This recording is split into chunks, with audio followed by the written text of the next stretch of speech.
Welcome back to Sydney Parade for the final match of the T20 Interpro Festival here, and that is the trophy we are playing for, the Hanley Energy T20 Interprovincial Trophy, as the players walk out onto the field. Delighted to be joined by a very special guest commentator. It's the Irish cricket captain, William Porterfield. Purdy, how are you?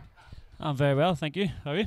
I'm great, mate. You've had 3 tough games in 3 days. How's the well? You've come off the 3-dayer as well, haven't you? How's the body? The body's holding up okay. Yeah, a few issues this season with my knee, but yeah, the last few weeks have gone pretty well. Body's holding up fine. Just a shame about the few results over the last couple of days. Yeah, great success in the 3-dayer, but disappointing T20 festival for the Warriors, perhaps.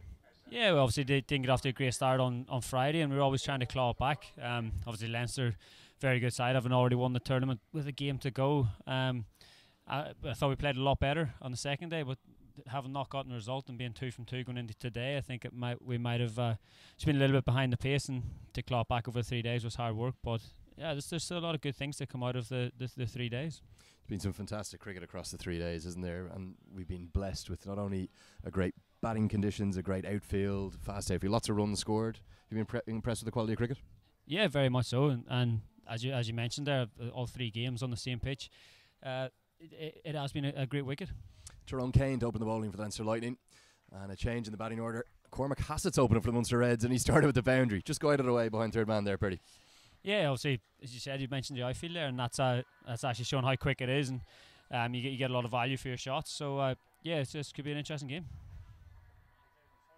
Cormac Hassett, who batted at number 7 yesterday for the Munster Reds. They've thrown up the order, been given the nod by Munster coach Ted Williamson that he's been given licence to go up and exploit the power play.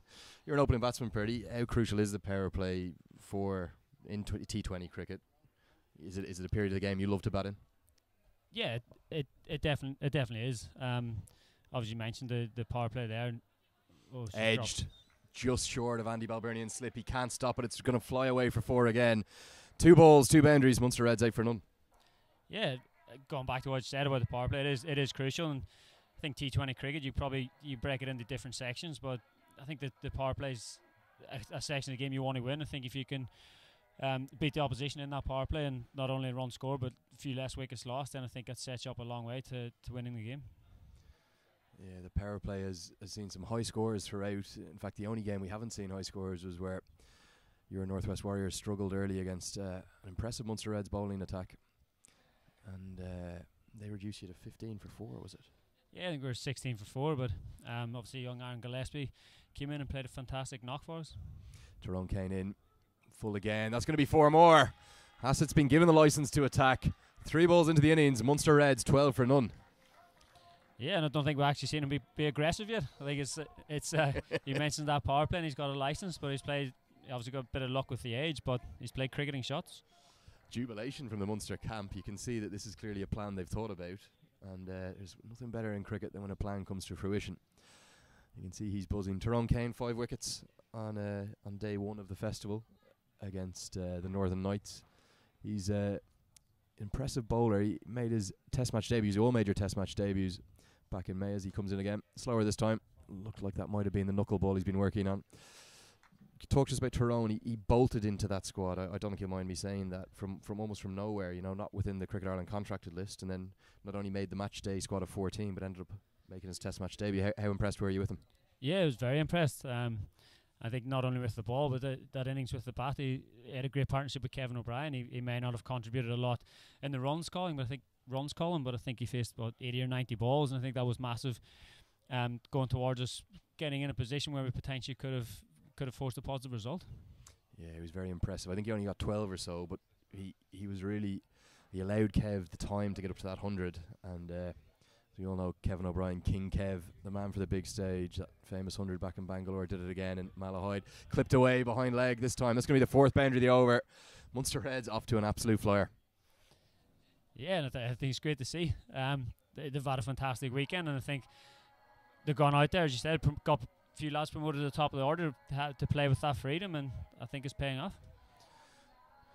Can happen in T20 cricket, particularly in the power play, when you have the fielding restrictions in place, just 2 fielders out, obviously third man and fine leg both in the circle here, and we've seen 3 of the 4 boundaries run away behind the wicket already. So Tyrone Kane's going to try and get out of this over without any further damage. 16 for none. 1 ball to go in the first over. Clipped back behind square. Hassett's going to keep the strike. Just through for a single. Need to talk to you about that test match, Purdy. It was a wonderful occasion for Irish cricket and for world cricket, in fact. You know, the 11th Test Nation, and obviously the first men's test match for Ireland. And I just need to ask you, as a captain, what was going through your head when Ireland were 7 for 4 in their first innings chasing Pakistan's score? Obviously we did very well with the ball, but our first time we went into bat and we're 7 for 4. You're sitting in the sheds. What is going through your mind? Yeah, and we were 7 for 4, but almost effectively 7 for 5 because we wasn't sure how much part Wilson was going to take in that inning. So we're sitting at lunch, as you said, 7 for 4 on the scoreboard, but potentially 7 for 5. It's not the best moment in my career. It's not how I envisaged it panning out, and obviously I'm not sure anyone did, but we've been kind of renowned for fighting spirit over during big competitions and things like that, and I'm glad that came through in the second innings. And the lads played very well, and you mentioned obviously Kev's 100. Hassett continues to be aggressive here. Eddie Richardson smashed over mid-on, 1 bounce away for 4. Huge celebrations in the Munster tent to our right.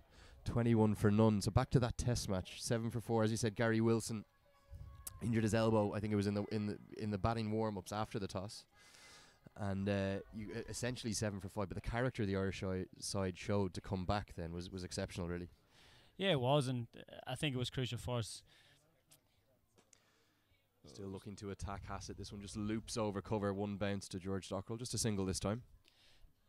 I think that little session, obviously after we made the follow on, the end of day 3, whenever we walked off and on down, I think that kind of instilled a little bit more belief, and obviously we can play at this level. And I think Mohammed Amir bowled a couple of great spells throughout that game. I think I remember speaking to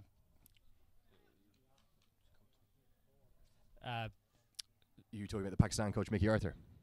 Yep. I remember talking to Mickey Arthur after the game, or after that day's play, and just about that's when it felt like it was Test cricket. Yep. You're facing someone and you're actually under pressure, and he's bowling well, and you're having to play well to get through it, and still looking to score. That's when it felt like we were playing Test cricket. And that partnership between yourself and Ed Joyce really started to make Ireland believe. And then the Monday was, they started talking about the miracle of Malahide.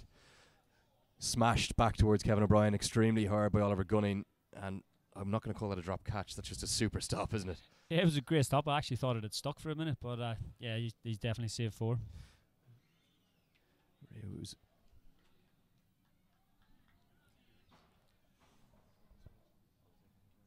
I've just said Kevin O'Brien on the commentary there, apparently. Obviously talking about Eddie Richardson, the bowler. We're just having a look at the replay. In he came, smashed back to him. It's a good stop, really. Probably save 4. Definitely save 4. Kevin O'Brien on the mind because of that Monday at the test match in Malahide. Full, hammered by Gunning, in between mid-wicket and mid-on. That's going to fly away for 4. It's aggression from Munster Reds. 26 for 2 in the second over. Yeah, it was still a ball to go. I think it's great to see. Obviously, Munster got their win, fortunately against themselves on Friday, but they've played some great cricket throughout this weekend, and you've seen them go from strength to strength throughout the 3 days, and it's culminating in a day today where they can go out and be completely free, and they've got absolutely nothing to lose. Amazing what a win can do for the confidence of a team, and Ted Williamson, the Munster Reds coach, was telling us that this morning. Richardson in to finish the second over. Nicely clipped off his legs by Gunning. He's going to push for 2, but there's no 2 there. Cleanly picked up, super fielding by Simi Singh. So yeah, back to the test match at Malahide, the Monday, which is the 4th day of the test match, with the 3rd day of play, with the first day washed out. And not only did we start to believe we might be able to draw the game, but you must have been thinking at the end of that day, after Kevin's century, that we might even be able to think about winning the first test match. Yeah, we were, and it's something that we had thought about. And look, I think if we had potentially managed to get up around that 200 mark, it would have been a very interesting final day's play, as it proved to be anyway. I think we had them 14 for 3, and we really did believe there was enough there, and we had the quality in our attack to knock them over. Obviously had a great partnership after that, but yeah, an extra 40 runs, 50 runs, and chasing 200, it would have been very interesting. Change of bowling for the Leinster Lightning. Fionn Hand, who's made his Leinster Lightning debut this weekend, now playing his 3rd T20 in 3 days. You probably haven't seen much of Fionn before, but he's impressed. Not only we haven't got to see him bat yet, but he's impressed in the field. He's looked like a very skillful bowler, isn't he? Yeah, and he's a strong kid as well. We have seen him. He came down to Somerset, and he's in. Whenever we played England last year in May, he bowled in the nets at Gloucester. So I have seen a little bit of him and been very impressed with his attitude towards the game and his willingness to learn. So I think he's going to be a very good cricketer for the future. And you mentioned him with the bat. He got 156 in a school game last week. Yeah, strong athlete. Yeah, Fionn Hand in for his first delivery. Driven by gunning, calls through for a quick single. Could be tight, but not quick enough. Hassett scampers through just for one. We're going to see the big hitting Hassett back on strike. He's on 18 off 8 balls. 28 for none now, Munster. Is this what the advent of the expanded Interpro series, with the fact there's now 4 teams, does? It gives the opportunity to see more players and see what they can do at this level. Yeah, very much so. And it's obviously a format of the game where I think it's really taken off. And I think, obviously, it's a format of game players love playing in. And in again, short, cut away. Half stop really by Delaney. He did get a hand on it, but Singh's going to have to help him out and tidy up, and that's going to probably save 2 or cost them 1, depending upon how you look at it. Yeah, I think the bowler might say it saves them 2, but well, there's probably no better man in world cricket at marshalling backward point than the man to my right here, William Porterfield, the Irish captain. If you're just tuning in, as you're in your hundreds, which is great to see, with these live pictures brought to you by Cairn Homes, it's the final day of the Hanley Energy T20 Festival here at Pembroke Cricket Club. It's been a great occasion. Leinster Lightning are going to run out winners. They have an unassailable lead at the top of the table. They have 5 wins from 5. Do you think they're good value for their trophy in this format? Oh, 100%. I think they've been the best team consistently throughout the competition. We had a great opportunity to beat them in Breedy when it was quite a low scoring game, but over the course of the competition they deserve winners. And full hit over the leg side. Not going to run away to the boundaries, just plugged a little in the outfield. Kane with the fielding, and that's going to be 2. We've spoken about the test match, that momentous occasion. Speaking of momentous occasions, India, 2 T20s, Malahide there last week, Wednesday and the Friday. Have you ever played at an atmosphere like that in any cricket? Not just in Ireland, any cricket? Yeah, when we played India in India, you stick an extra 30,000-40,000 in the stadium. It tends to get a little bit louder, but yeah, it's obviously a great occasion anytime we get to play against India. And in slower ball this time, that variation you talk about, hammered out to the leg side, could be a chance. No, might have just carried to Sheridan. Diving, sprawling effort. He couldn't quite hold on. Thrown in from the deep. They run through for 2. Do you think that was a chance? Oh, it was a half chance, and this is the kind of half chance we see in this format that can change games. But I think it was a very good effort, and he did well to get there. But yeah, saved the boundary, really, isn't he? Yeah, I think it's a great effort from the big lad. North County teammates, in fact, 3 North County men in action here. Eddie Richardson, Fionn Hand, and Andrew Sheridan, and that was an impressive effort at deep square leg. He's just come a bit squarer now. In comes Hand, and he's rightly gone square because it's gone straight to Andrew Sheridan again, single this time. So yeah, the atmosphere you're talking about in 2011 was the World Cup in Bangalore where Ireland played India. Yuvraj Singh with 5 wickets kind of extinguished our hopes. We looked like we could be on for another upset after having beaten England days before. Yeah, we obviously got out there. I think it was myself and Niall put on a little bit of a partnership, and we're 2 down, and then with a little bit of miscommunication led to him getting run out, which didn't help the situation. But yeah, it was actually Yuvraj that did the damage throughout the middle. And pegged us back, and we put up a really good show with the ball. I think we got them 5-6 down maybe. Yep. But yeah, we're always a few short on that occasion. I don't think there's been a game that is more iconic in Irish history than the game just a few days before that, as Ireland beat England in Bangalore. World Cups are obviously something we're going to have to talk about as well. The qualifier a few months ago in Zimbabwe, how gutted were you in the squad to miss out on another World Cup appearance? Dockrell in, change of bowling. Doesn't bowl, done that the last few days. We'll wait for William to answer about the qualifier in a second, but George Dockrell into the attack, spin in the power play, 35 for none after 3.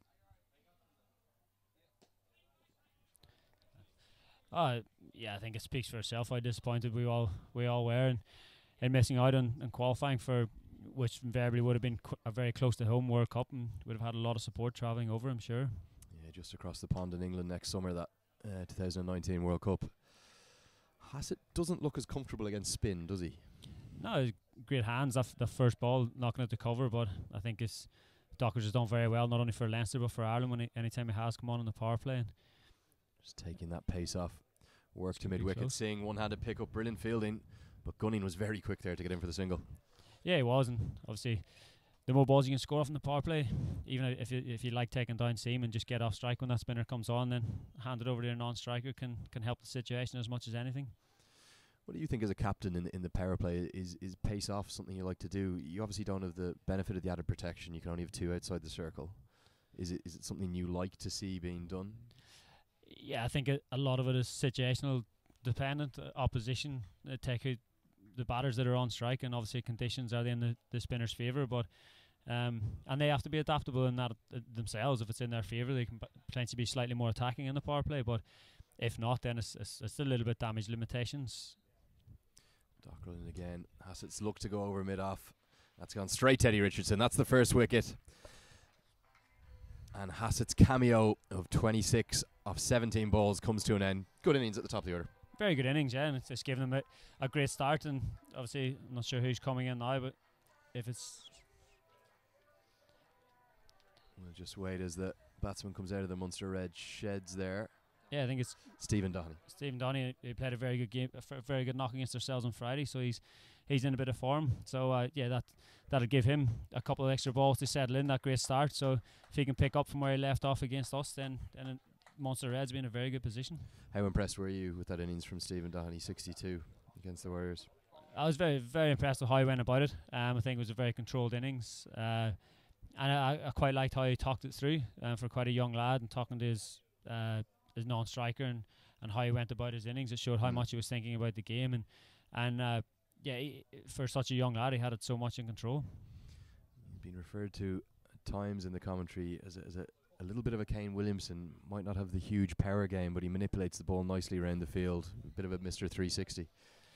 Yeah, obviously whenever I think Andy McBride went a little bit full on one occasion, he still hit him with a side screen. So he did, yep. I think a lot of young lads coming through have a lot of aspects to their game, a little bit of touch, but whenever you watch a lot of IPL and a lot of T20 cricket, they see the ball clearing the ropes, and I think that's what everyone wants to ultimately be able to do. Yeah, and those IPL players do make it look easy at times. Gunning works into the leg side off Dockrell. Tyrone Kane, good piece of fielding, fast to the ball.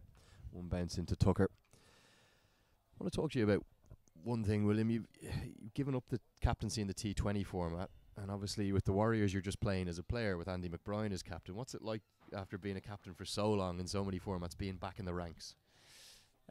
It is a little bit strange. I've really enjoyed the Warriors, not being captain. I can just pass on ideas and pass on different things to Andy. So I've told him to tell me to kind of leave him alone a little bit if he needs that, but he quite enjoys having another voice. I suppose the more options you have, the better, but I've really enjoyed not doing it. It's obviously strange when you maybe want something to happen and you can't actually you don't actually have the power to make that decision anymore, so that can be the only little downside. And of course Gary Wilson taking over in the T20. Short, pulled, a quick bouncer, but that's going to fly over fine, short fine leg, and one bounce away for 4. Quick from Fionn Han, but without a fine leg he just got punished for 4. Yeah, it's a very difficult time of the game. The ball was the power play and there was only 2 men out. It's a little bit unlucky in another day that can go straight up in the air, and he's a hero, but on this occasion he's managed to run away for 4. Yeah, and this outfield's so fast here at Pembroke that anything that does beat the infield in this power play is just running away. The 2 T20s against India, was it a little bit strange, driven by Gunning? That's going to beat the fielder as well, and that's going to run away for 4 more. Munster Reds continuing to thrive in this power play, even after the initial wicket. Those T20s, was it strange arriving to the ground for the first time in an Ireland shirt and not taking the press conference, not going out for the toss? It was actually quite nice not having to hang around for the press conference. Training normally finishes a bit earlier the day before the game, and you normally have to hang around for an hour and a bit to wait for everyone to come in. So I can't say that I missed that side of it. You were into the car and back to the hotel, happy out. Yeah, go straight back and actually get lunch at a reasonable time. Lots of responsibilities with being a modern captain.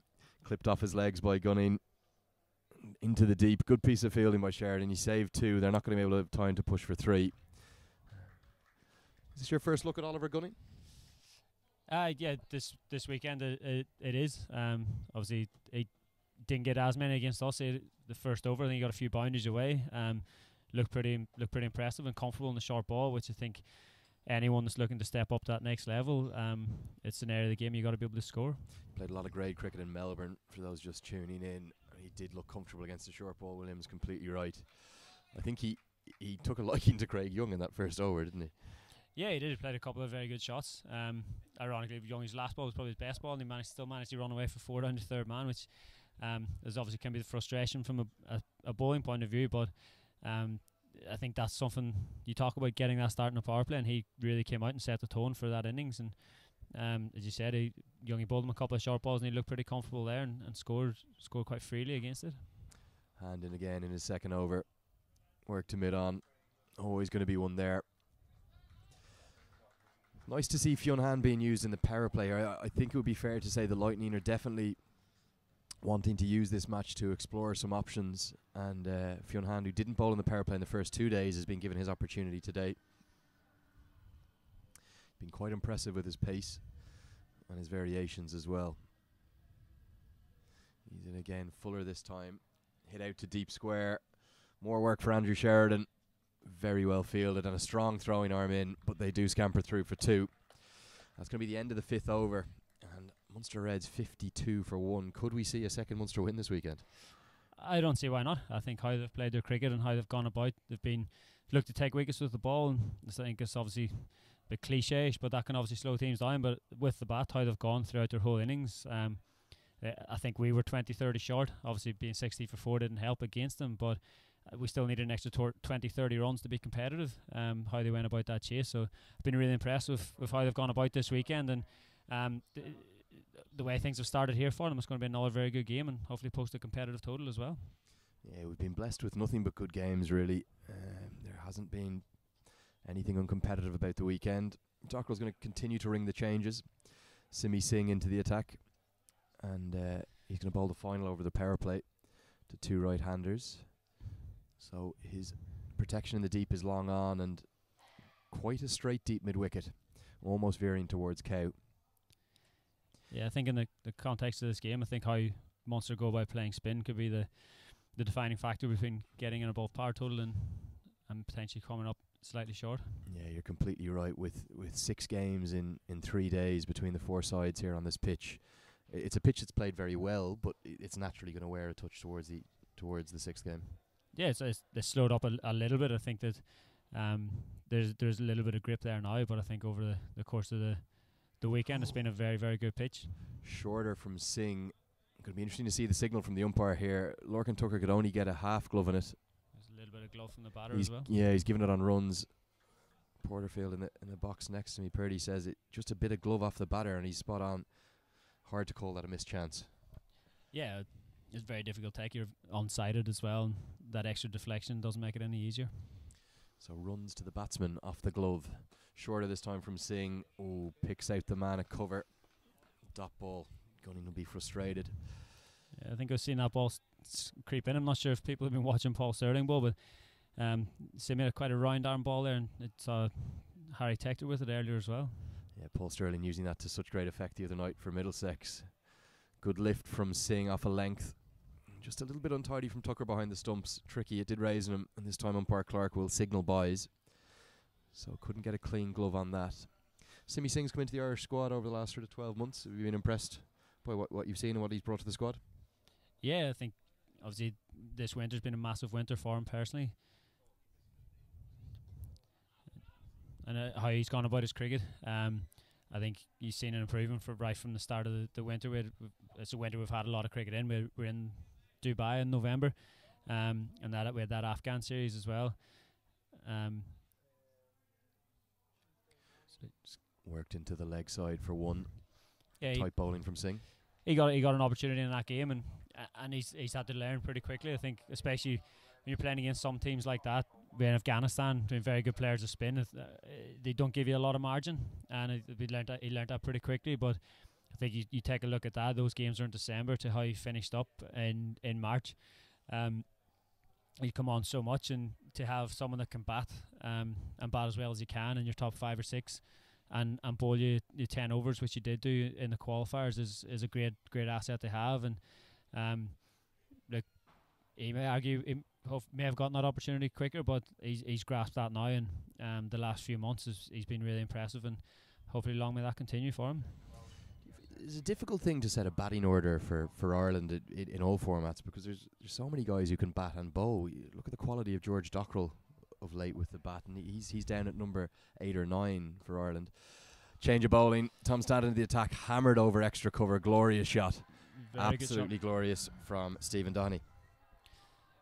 Yeah, you mentioned Docker's batting there. I think he's seen Leinster home in the last couple of 50-over games they've played against the Knights, and he played a very good knock against themselves at Breedy.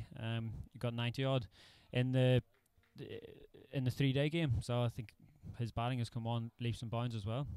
Stanton in, just clipped behind square for 1, and a slightly wayward throw from hand. But how do you go about setting an order in the 3 different formats? You know, do you look at I know you're no longer the T20 captain, but for something like the World Cup qualifiers, you could have probably batted Singh anywhere from 4 to 9, clipped away beautifully by Gunning, and that's going to be 4 more. Munster Reds continuing to tick. Talk us through this shot here, please, William. He just used the pace very well. I think Stanton maybe was a little bit slow the first ball, and he's gone over extra, and he's looked to adjust. But Oliver Gunning has been equal to it. He's been punished. Stanton under pressure now. Run starting to flow. This is one of the problems with the commentary in the T20. There's so much action, and we're so happy to have William Porterfield, the Irish captain, in the commentary box here on this live stream brought to you by Cairn Homes. That we're delighted to have you, but it's difficult to chat to you because there's so much going on the pitch. Standing in again, clip down to long on. That's just going to be 1 again. So talk to us, how do you go about setting a batting order when you've just so much depth of batting, and numbers 1 to 9 are all, for their interprovincial size, probably batting in the top 5? Yeah, but I think it's a great thing that those lads are batting in the top 5, because they need to face a lot of balls, and they need to get runs under the belt to be confident to go out and strike a ball. You take a look at one of the best lineups in white ball cricket at the minute is probably England, and you got people like David Willey coming in 8 and 9 in white ball cricket, who opens and bats 3 for Yorkshire. But yeah, I don't think it should be any different for ourselves. The good problems that gives you is you've got the likes of Docker striking us so cleanly, but the extra option that gives you is whenever you've got so many lads with the ball that can bat and can be aggressive as well, it gives you a luxury of potentially playing an extra seamer, playing an extra batter, or playing an extra spinner, whatever you need to play. So how much he's working his game it only adds to the balance of a side, and it gives you great options as a captain. I don't have to make those decisions anymore. Which in is the T20 format. in T20. But yeah, look, I think it gives you great options when you've got someone like Dockers who can come in and strike a clean ball. Yeah, and we're going to have another change of bowling here at the Sandymount end. Going to be Andrew Sheridan for the first time today. North County teammate of Fionn Hand and Eddie Richardson. I think it might be fair to say that the Munster Reds feel like they're on top right now. Yeah, they are. I think they've got off to a great start. They've looked to continue this, just going just under 10 and over. I think we've seen the scores that have been about par. Batting first have been 180 plus, so they'll have to keep that going and get close to 200. Sheridan in for the first time today. Cut away to the deep cover fielder Andy Balbirnie at his home ground here in Pembroke. Enjoyed having Andy on co-commentary earlier. So looking ahead for the rest of the summer, the old nemesis that is Afghanistan coming in next for 2-3 match series, both in T20Is and ODIs. You'll be captain for half of them, and you won't be captain for the other half. Yeah. Sheridan in. Yeah, you say nemesis. I think now moving forward, I think we're going to play them a hell of a lot more.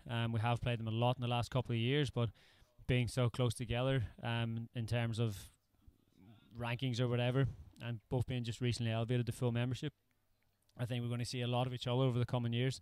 Obviously a future tours program's released, so it'll be nice to mix that up with a few different countries coming into Ireland and going to a few different places other than now to play Afghanistan. So but it's great for both ourselves and them that we've had that elevation. short and wide from Sheridan, signalled wide by umpire Clark. It's a real rivalry between the two teams, though. You've both beaten each other so much in all three formats, and then I suppose ultimately the World Cup qualifier with that winner takes all stake, they unfortunately came out the better from an Irish perspective. Yeah, they did, and we're probably maybe only 15 short on that occasion. I think the way the pitches are gone, I think we had done well to get the score we had. I think we obviously lost a few wickets. Short from Sheridan, pulled. High quality shot. That's flown all the way. Huge cheers from the Munster Reds. Squad to our right. They are pumped up for this game. And they are flying. Gunning smashes Sheridan all the way for 6. And you got the pretty recognisable voice of Robert Forrest coming out of there as well. I think it stands out above most in the Munster dressing room. Yeah, and just to clarify, we have had a few questions in. There isn't any stump mics. That's actually coming across through the commentary mics from Robert Forrest all the way 40 yards away from us here. Certainly one of the more noticeable and recognisable voices on the Irish cricketing circuit. And obviously we mentioned Gunning's ability to play the short ball there, coming through again.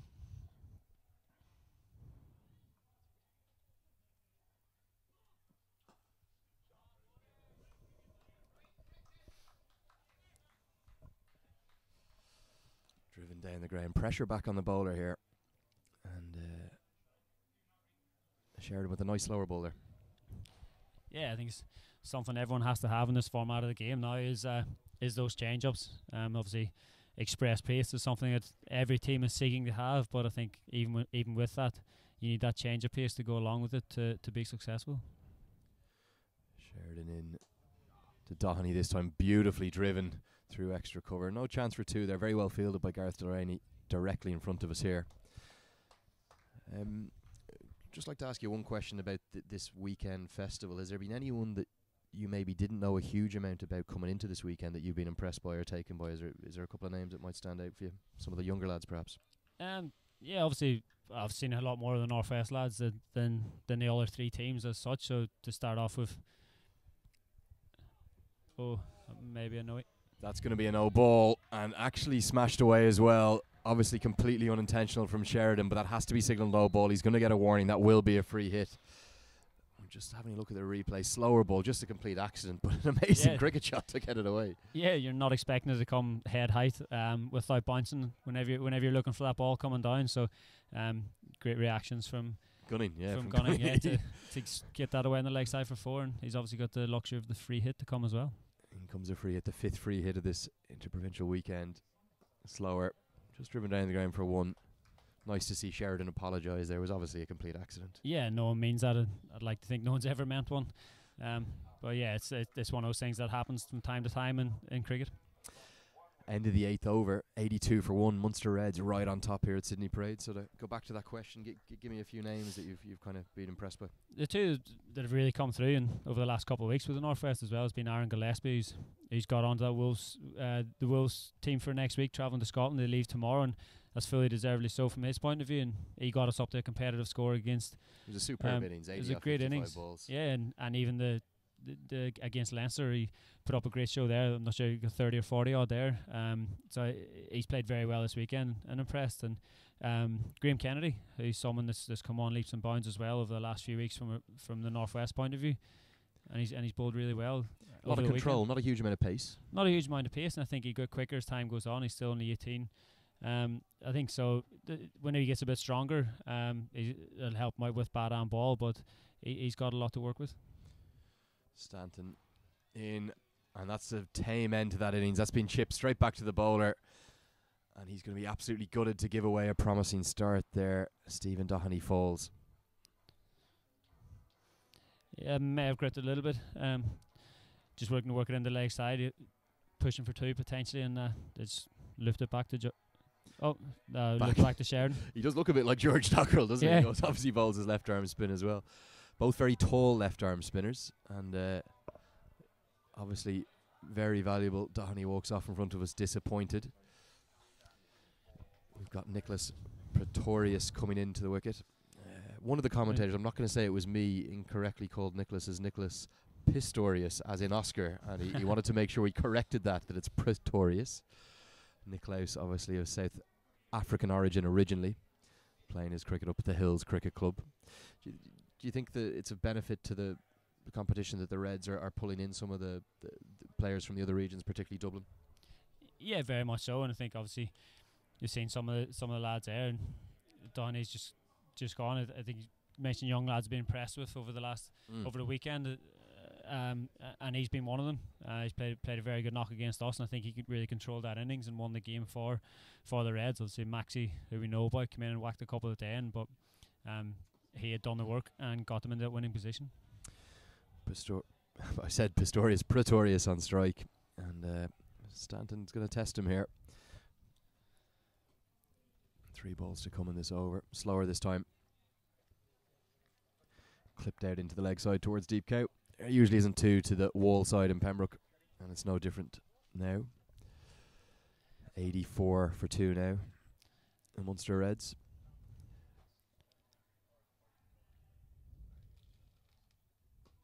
Shorter. Gunning's going to be looking for a big score into the 40s now. Over a weekend like this, you're looking to make 2 big scores as a batsman, or 2 good performances as a bowler to really stand out, aren't you? Would you have liked to seen maybe Stephen kick on for a second 50 there? Oh, look, I think this format of the game, I think if you were to get 2 big scores over this weekend, you'd have an exceptional weekend. Yep. I think it's the format of the game is so hit and miss to some extent, but because you have to take quite a few chances, but once you get in, you want to, not only for yourself but for the team, you want to set up that platform, and once you get in scores of 65, 70 plus, then you're putting yourself in a great position to kick on and win the game. That's something that we ourselves never managed to do throughout the weekend. That's one of the reasons why we're coming up maybe 20 runs short in our innings. Yep, that's fair. No doubt the Warriors gaining hugely from having you return back into their interprovincial structure. We'll just take a quick look at the batting card here as the graphics you come up on the screen. Oliver Gunning 40 not out. Munster Reds 86 for 2 after 9 overs. And there's no doubt that they could be looking to kick on to maybe even 180, something like that, something in that region. Yeah, I think that'll be a minimum target for them from the position they're in now. Smash down the ground, straight to Gareth Delaney, very cleanly fielded. His fielding's impressed this weekend. Your thoughts on the standard of fielding? We've seen quite a few catches go down, but mainly tough catches, haven't we? Yeah, there's been a few tough catches go down, but a few exceptional catches been taken as well. Saw the highlights of Jonesy's catches the other day, Nigel Jones, and you won't see many better than that at any level of cricket, will you? No, and young Rishi Chopra as well. It's fantastic catch to get rid of Simi Singh the other day as well. Okay, I'm going to have to ask you, without any Northwest bias, which of those 2 catches was the better? Haven't seen Rishi's live. I think the amount of yards that he covered, I might just have to give to him. With Jonesy's, it was a clip that I actually saw on Twitter this morning. So good to see you're following Cricket Leinster on Twitter, and you've picked out that one-hander from Nigel Jones that got a lot of people very excited. Spread virally all over the world. We've had views in the thousands, and we can thank you for your viewership.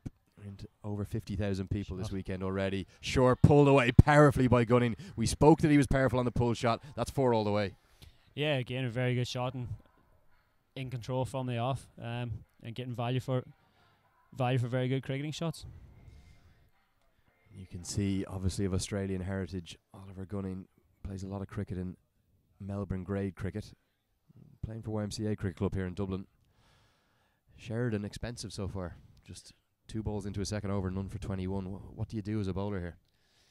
I think you got to trust in what you've done. Obviously, to Gunning, you're going to have to look to pitch the ball up a little bit further, or else give yourself a bit of extra protection on the leg side if you are going to look to continue with that length. Sheridan in again, under pressure. Fuller, a little bit slower. Gunning wants 2, he calls for 2. Eddie Richardson, slight fumble. They probably would have got back for 2 anyway. 46 not out now. And Gunning looking to seize his first chance at interprovincial level.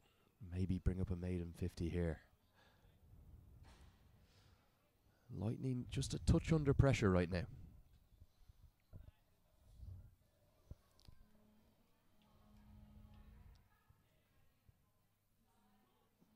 Slower ball again. Driven down the ground. Going to have a lot of work for Delaney. And he's not quite stopped it. It's come up. It's hit our commentary benches. And we've nearly been cleaned out. Look, you have one of the best fielders in the world sitting to my right. Yeah, it was a great effort.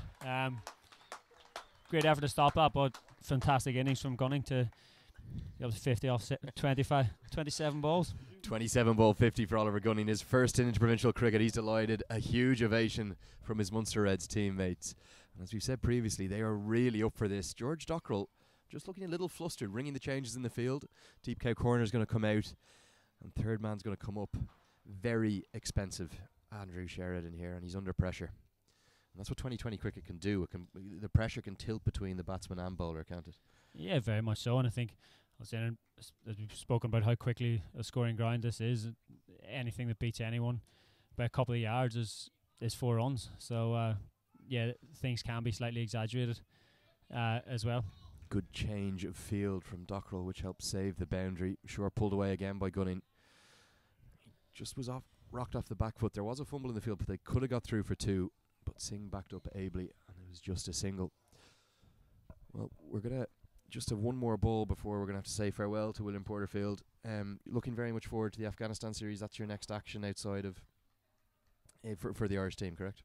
Yeah, that's our next cricket come the end of August. So looking forward to that series and put one back over Afghanistan again. Yeah, it would be nice to win a double header at home. Obviously got the 3 T20s and the 3 50-over games. So it'd be nice to walk away from that, having won both series. And I'm sure you're looking particularly forward to the T20 series in Breedy, back up in your neck of the woods in the northwest. Yeah, I've actually only played one game for Ireland out of maybe 280 odd now in the northwest. So it'd be nice to hopefully get another couple under the belt. It's a brilliant stat. Out of 280 caps, William Porterfield's only played one game in the northwest. Thank you very much for joining us.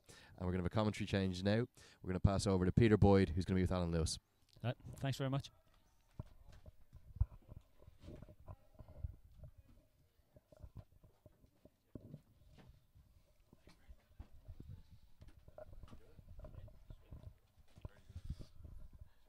Good afternoon, Alan. There, that was fascinating to have William Porterfield in with Andrew Leonard there for the first 10 overs.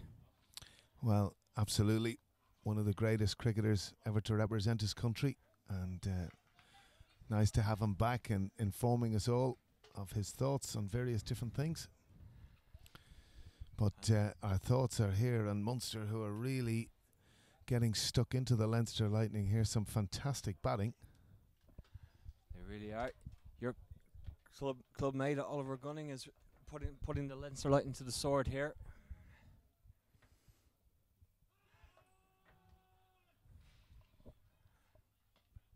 He's played absolutely beautifully, Oliver Gunning. There's never any doubt about his shot making ability, and he's stuck to the task. He's punished the bad ball, and he's played beautifully for his 52 so far. And he was, I know, privately just delighted to get the opportunity, and now has a big chance to make the most of it.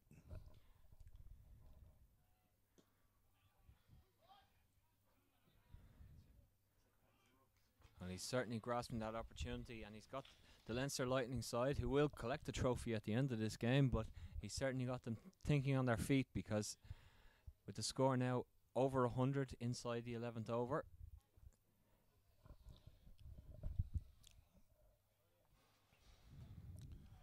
that's a great shot from Pretorius. Yeah, and that goes all the way too.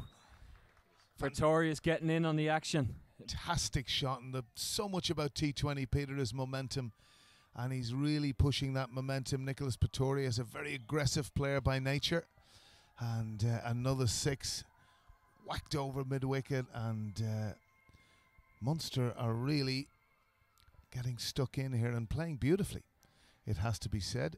Playing beautifully and really fired up for this. You can hear from the bench, the marquee, the tent, whatever we want to describe it as, that the team are sitting in. They're really fired up for this and really determined to put on a show.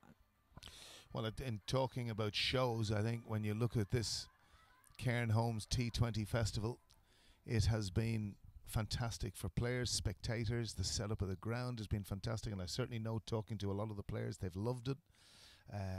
I think obviously there's just one or two little things, like maybe gaps between games, but that creates opportunities for other things, and perhaps talk of another festival. But it's helped Munster, because we'll wait.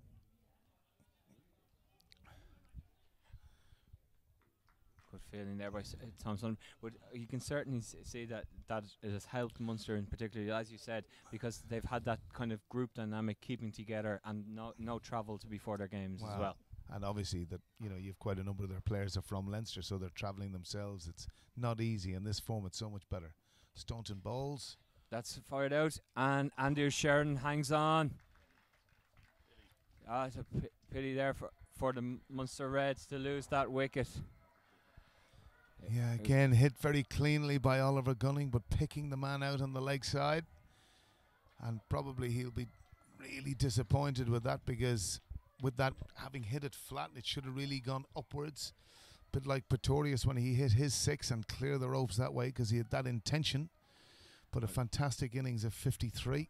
Really, really sensational innings from Oliver Gunning there. 53 runs, just 26 deliveries.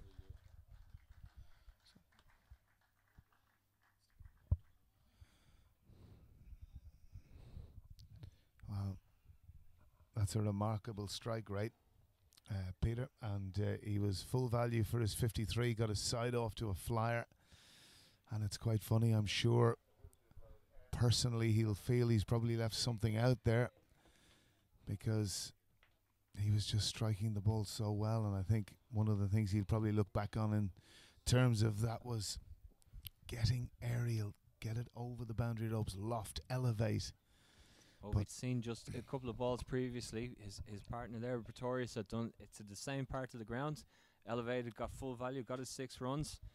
Just not able to elevate the ball as much himself when he followed on. But a really fantastic innings from Gunning.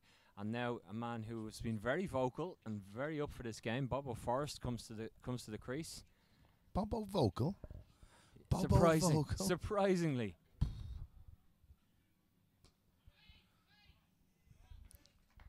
So Singh back into the attack, bowling that little bit slower. First ball to Forrest, who does go back quite a bit, so perhaps Leinster Lightning have done that little bit of homework. Likes to play from the crease.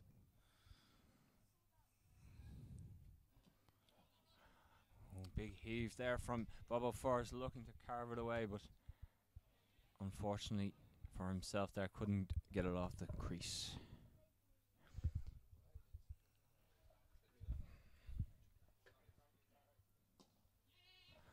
Driven down the ground from Forrest. Eddie Richardson there, ball popping up on him, delivers it back into Simi Singh. Clever bowler Simi Singh has this delay at the top of his action, which kind of allows him make judgments on what way the batsman is going to go. It's a trait that he's brought into his game and tried to develop.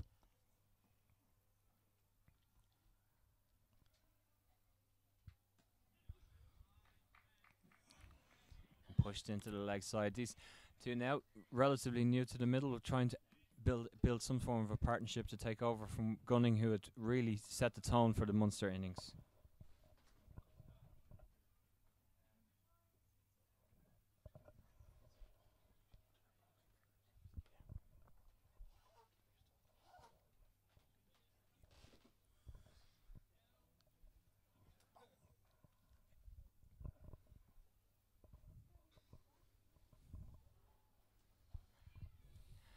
Tucked away, taking the first single, well fielded.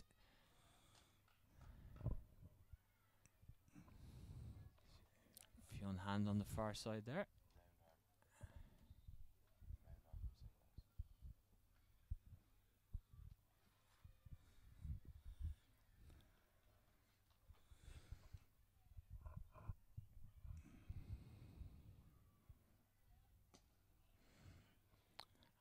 And another single there popped into the leg side.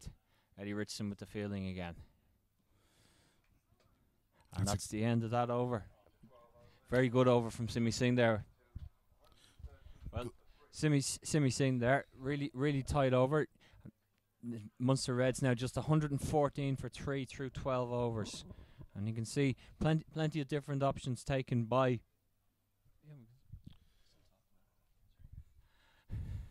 plenty of different options used by the skipper there, George Dockrell.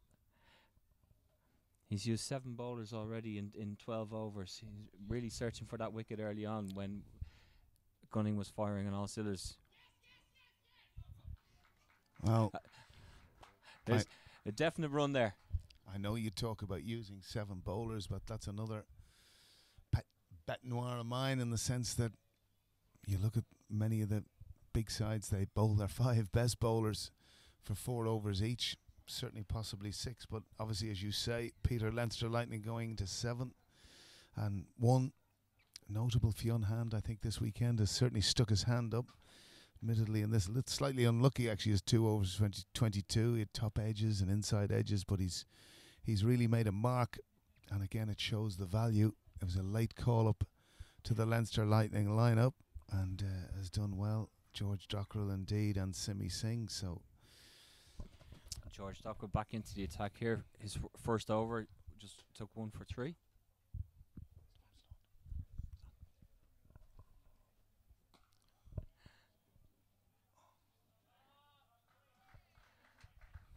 And that one heaved into the leg side by Nicholas Pretorius. Smashed down to cow corner, as we call it. Not the most elegant of shots, but who cares? It's 4. As Munster move on to 121 for 3 in the 13th here. Great start by them. As you say, Peter, they really have their gander up for this particular game. They really want to go home with another victory.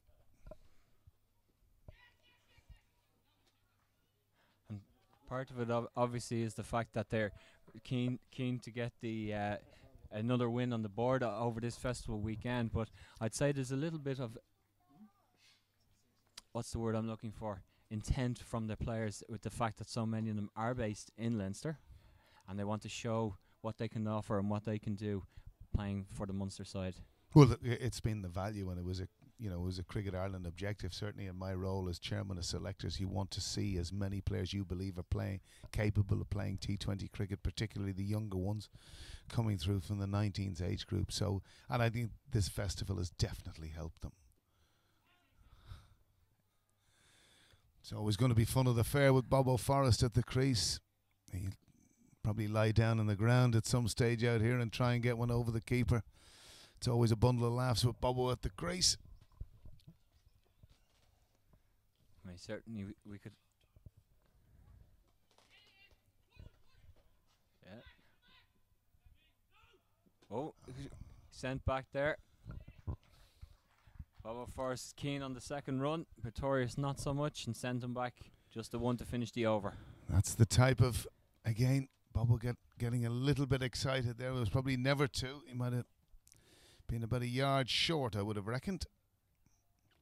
So if we're to go through the bowling figures at the end of the 13th, Tyrone Kane 1 over for 13. Hassett took a liking to Tyrone early on. Eddie Richardson for 10 before he got one heave back at him, was off the field for a while. Fionn Hand, as we talked about earlier, has really stuck his hand up in this tournament.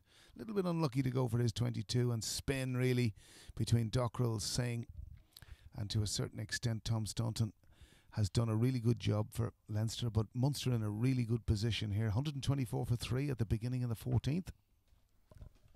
As Simi Singh comes in to continue, and he decides to have a little look. As you said, it's something that's really come into the game. We've noticed it with 6 games over the weekend, how often it actually happens that bowlers coming in, checking out and deciding to start the run up again. 2 in a row. Clever tactics there from Nicholas Pretorius. Anything you can do, Simi, I can do better.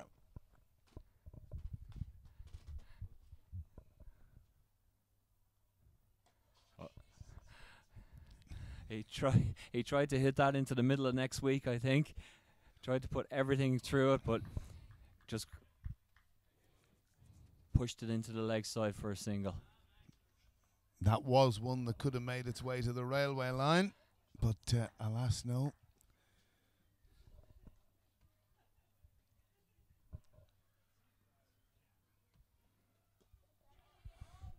Lovely sweep shot from Bobo Forrest, very clever. The Clontarf man is up for this game, and another boundary to the score.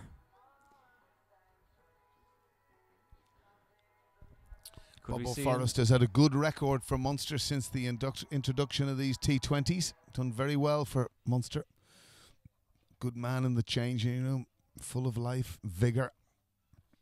Moves to 6 Munster 129. They surely should be looking at something in excess of 200 here.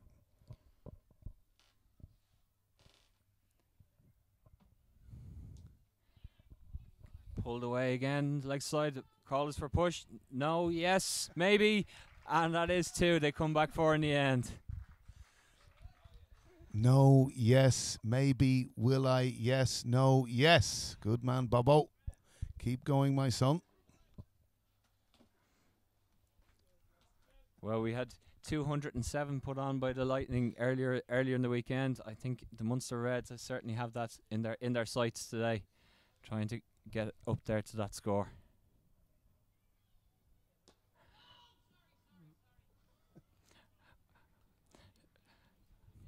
As was said earlier on, there is no stump mics or anything like that. If you're picking up any of Bob O'Forrest's commentary over our own,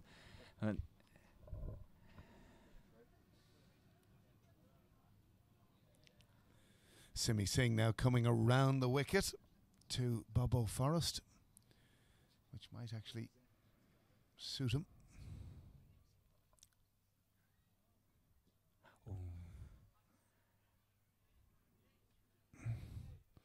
Well, bowled by Simi Singh, firing that one in round arm from round the wicket across Bob O'Forrest.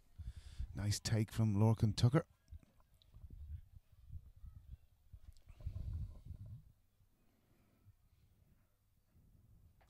Oh, he's got a hold of that one. That is a big 6 away to the railway side. It's the slightly longer boundary on that side away from ourselves here in the commentary position, and that is a big hit. Fantastic hit that from Bob O'Forrest. And just what the doctor ordered, and funnily enough, again, last ball of the over. It makes what might have been an ordinary over a good one for Munster. 137 for 3 at the end of the 14th, so with 36 balls remaining, they'll certainly be looking to get probably at least 60, and potentially it's on as George Dockrell is going to make his way back into the attack. Yep. So with Nicholas Pretorius on 22, Bob O'Forrest 14. Been the secret of this innings, and which is quite funny, one of their major power hitters hasn't even come in yet, Max Sorensen, which I think sometimes to a certain extent, having got the start they did, Peter, was a potential weakness to have a guy like Max with such power sitting in the hutch, you know, for the last 36 balls. Tactically, you have to wonder, was that the right thing?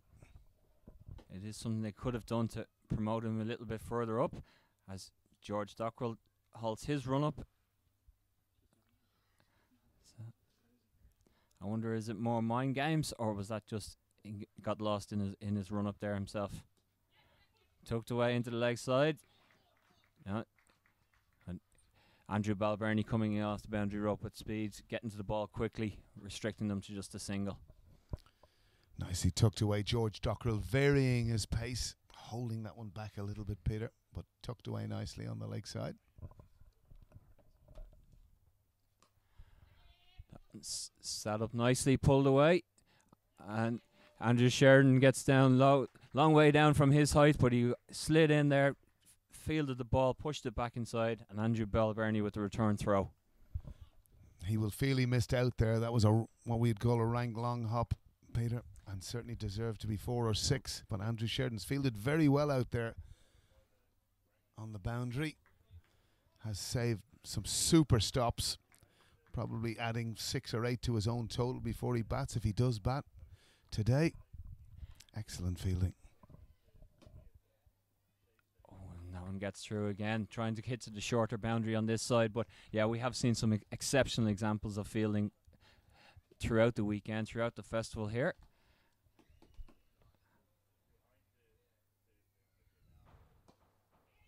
Driven down the ground straight, and long on coming around, cuts it off and away so quickly.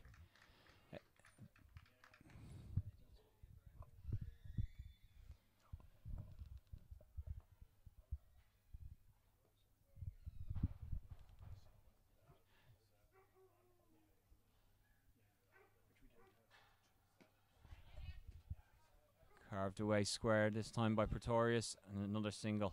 That finishes up that over. 142 for 3 now, the Munster Reds. That over going for 5. Dockrell will be happy with that.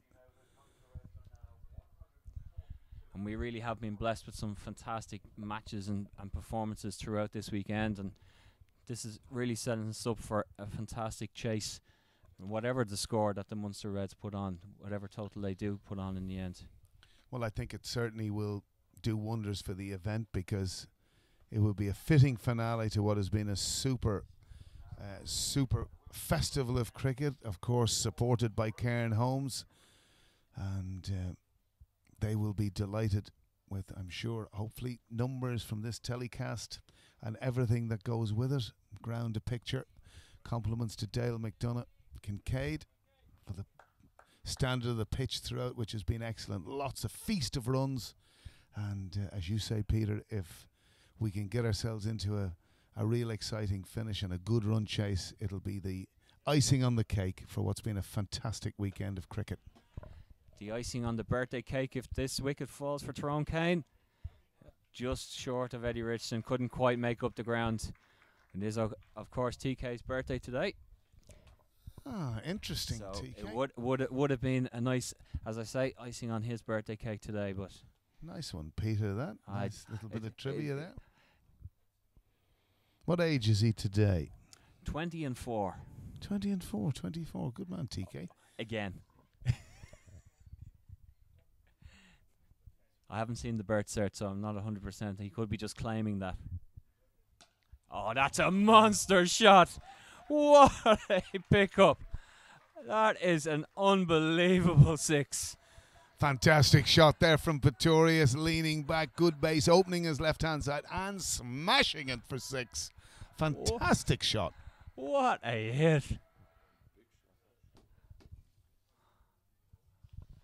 Nice to see Peter Boyd getting excited. Lovely to see, Pete.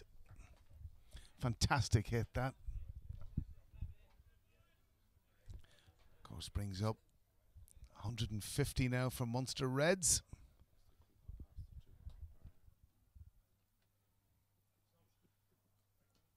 Oh, played that very well, Pretorius, in the end, and I think it might beat the fielder as well. It does. It's another boundary following on from that massive 6 from Pretorius. The slower ball bouncer from Tyrone Kane, but he batted it well and cut it fine. Well, you're absolutely right, Peter. He did very well to get the ball there away for 4. Slower ball bouncer, as you say, but he waited on it and again got it backward a square for 4. Fantastic.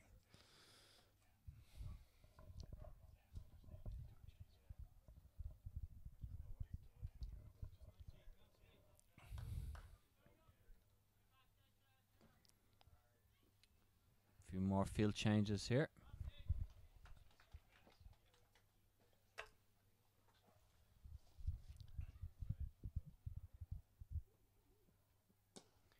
Torres driven away.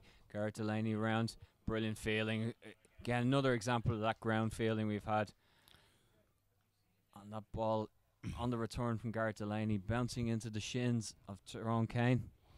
It's been one of the features for me. I think Gareth Delaney's fielded magnificently through the 3 days. His ground fielding in particular, getting the ball in his hand, he's been fantastic.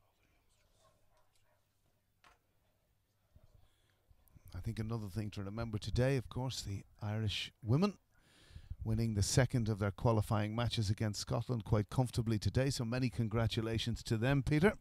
Many congratulations indeed. Fantastic the way they've started that campaign.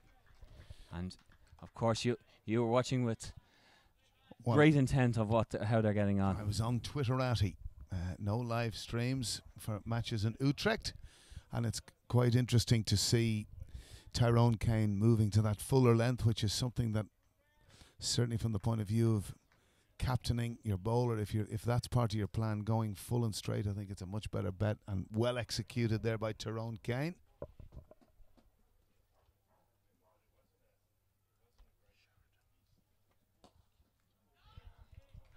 Great piece of fielding. Very difficult on your follow through to be able to react and stop the ball like that. Very, very good.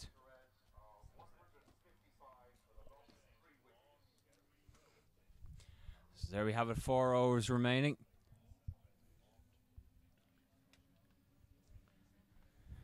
So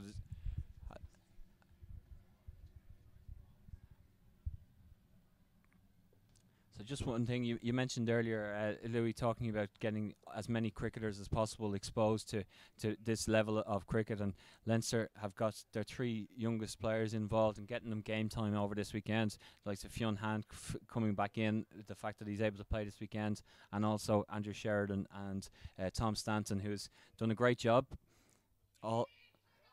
That's swept away, and that'll be 4 more to the Munster total. As I was saying there, you've had Fionn Hand and Andrew Sheridan, but also Tom Stanton, who's been all over the country with Leinster Lightning over the last few weeks and getting his run out this weekend. Well, personally, I think it's great. We've got to start seeing and evaluating where these youngsters are at, and there's no better place than this. I suppose another part of it from a Leinster perspective, they've already won the title before this particular game. Not suggesting that they would or wouldn't do it, but I suppose one name that you would sense would have featured would have been Peter Chase, but he's been rested today, and I think it's a really good tactic by the management of Leinster Lightning to give these players the exposure that they need in terms of taking their game to the next level. And they're certainly being tested today, all those 3 players. Oh, team feeling there. Fionn Hand sliding along, the North County connection working together. Very clever piece of work. Fionn Hand really grown into a big unit of a boy. Of course, Phil, his father, about 6'7".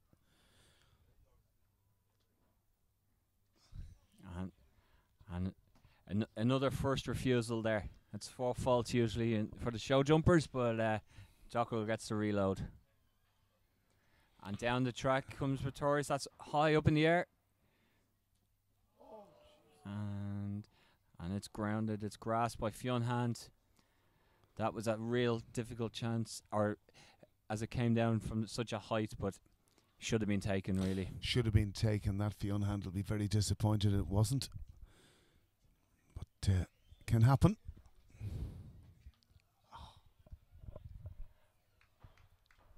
George Dockrell getting away with a bit of murder there. Again, another rank long hop. And Bob O'Forrest looking to reverse lap that again. Heaved away into the leg side just for a single to finish the over. 162 or 63 for 3 now after 17. But it should really have been for 4. That was a good chance and should have been held onto by Fionn Hand. He'd be disappointed in himself there. Well, it is extraordinary. One of the biggest power hitters in T20 cricket mightn't even get a knock here today. Max Sorensen for the Munster Reds, but all that have gone before him have done all that could be asked of them. Munster 163 for 3 after 17. So, Peter, question for you. 18 deliveries left. Estimated total for me, please. 201, Louis. Okay, well, I think if Munster get to 201, they'll be a very happy team. Yep. And it'll need some effort in terms of a run chase if they get there. Great.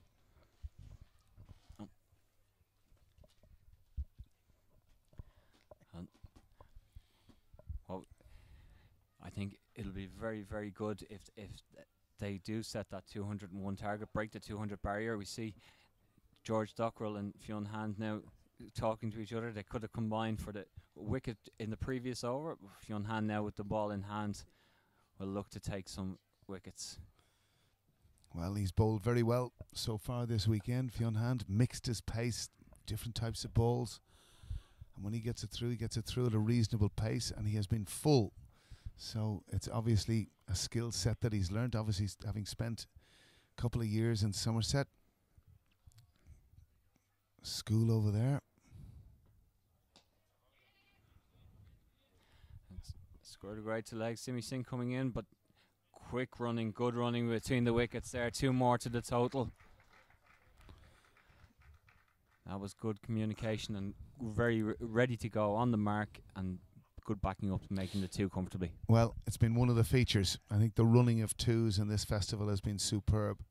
And Nicholas Pretorius making it easy for his partner there by getting through his first run quickly. So Forrest on strike again to Hand well bowled. Well bowled, that one. Well bowled and well played. Good cricket all around there. your compliments, Peter, there would really need to go to the bowler, getting it full and in the block hole, and it's something Fionn Hand has done very well. You get the sense these 4 deliveries could really make or break the rest of this innings. Well, it'll certainly make or break whether your 201 will be got, because in terms of areas, in terms of areas of attack in here to the pavilion to us and straight here is probably the shortest. Oh, that's fired away. Simi Singh and dropped again. That was fired like a rocket. Well, Simi Singh couldn't hold on there. I'm not sure whether it was as he went to the ground that it came loose, or whether he just put it down. But it was a much more difficult chance, obviously, than the one put down by Fionn Hand in the previous over. Would have been a good catch to take. Well, I've just overseen Andrew Leonard, and if he says it's a tough chance, it is a tough chance. Normally has no mercy in these types of situations, Andrew Leonard. Oh. There's going to be more of A. Leonard and A. Lewis later in the show. Looking forward to that. Led me astray last evening, did A. Leonard. Always likes a night out.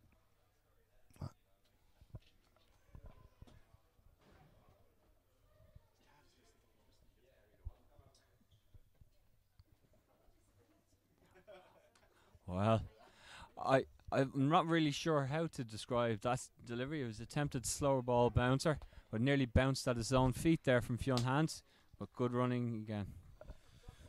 Nice to see. Sean Terry has arrived behind me. Good to see him. Little confusion here between the umpires. So they're calling it a...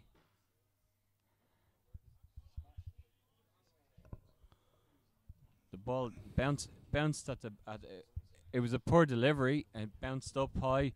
Pretorius whipped it away. And it's been called a no ball.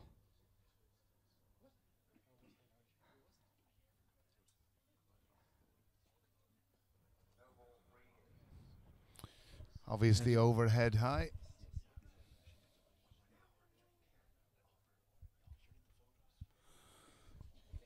It wasn't. So just. Never a great man from Millaw. But Kevin So Gallagher behind me has informed me. Looking back on that, no, it doesn't seem to be overhead height. He batted it away from in front of it. It bounced up and he batted it away from his head.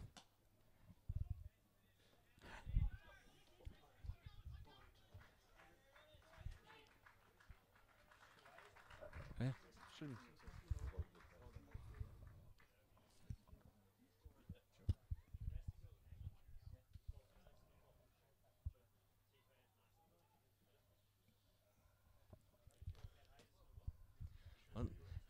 There's a lot of discussion here about that previous delivery from Fionn Hand about the ruling on it, whether it was that one's gone so high in the air. And he's held on to that one. What a take from Simi Singh. Well, he was on the receiving end of an outstanding catch from Rishi Chopra yesterday, and now he's done something very, very similar, racing in from the boundary, and he's dismissed Pretorius. Great catch that from Simi Singh. Come down on his right shoulder. Very hard down there, but he fully committed to the catch. Brilliant catch. And a fantastic innings from Nicholas Pretorius. 48 for him, taking Munster to 173. And here he is. We mentioned that he could have been pushed up the batting order a little bit. Max Sorensen comes in. Just over 12 deliveries to go. Well, it seems odd, I have to say, that one of the best and biggest strikers is coming in with 12 deliveries, or how many? Probably 15 deliveries to go. I would have thought perhaps after the power play that Munster had that you might have seen a little bit of flexibility in the order with Max given licence. But he'll certainly be striving now, Peter, to get Munster to that total that you've predicted of just over 200. So that was indeed the last ball of that over. So Max Sorensen will come out and be on strike immediately. So 12 deliveries to go, 173 for 4.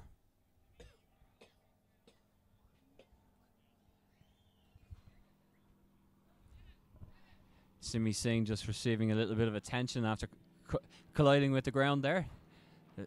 The ground doesn't move, and it's rock hard at the moment. So as he landed taking that catch, he's just felt something in the shoulder there. So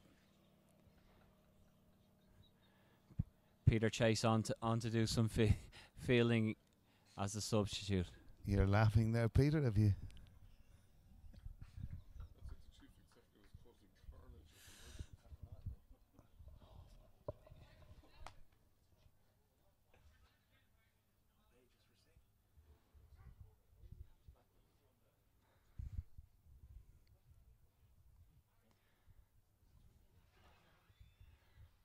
So more confusion and delays here at Pembroke Cricket Club. As Bobo Forrest has been told he must bat in a helmet.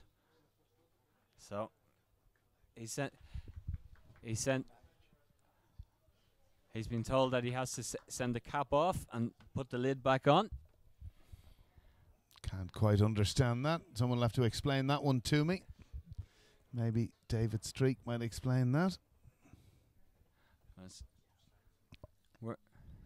Well, Max Sorensen has come in. He's hit that high. He's hit that long, and batted back in there on the long on boundary.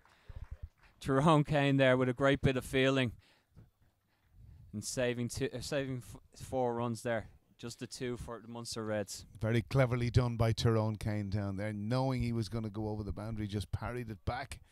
Was never going to get himself in a position to catch the ball, so he saved his team 4 runs. Very cleverly done.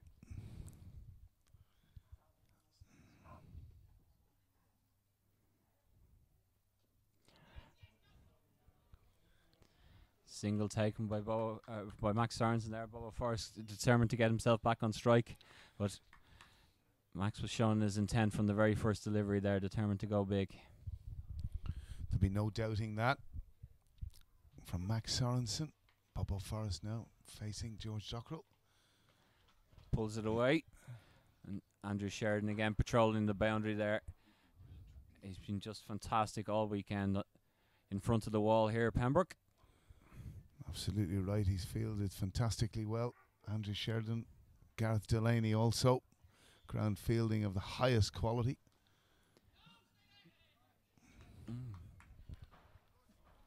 Not easy coming in immediately from the get-go for Max Sorensen.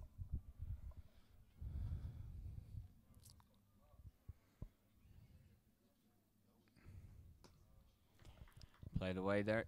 Square the wickets, just a single.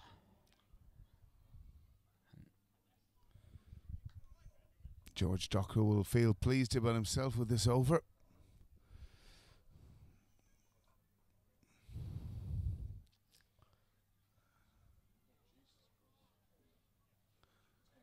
Extraordinary delivery that. I've seen deliveries in my day. I didn't know that was going to be a double wide.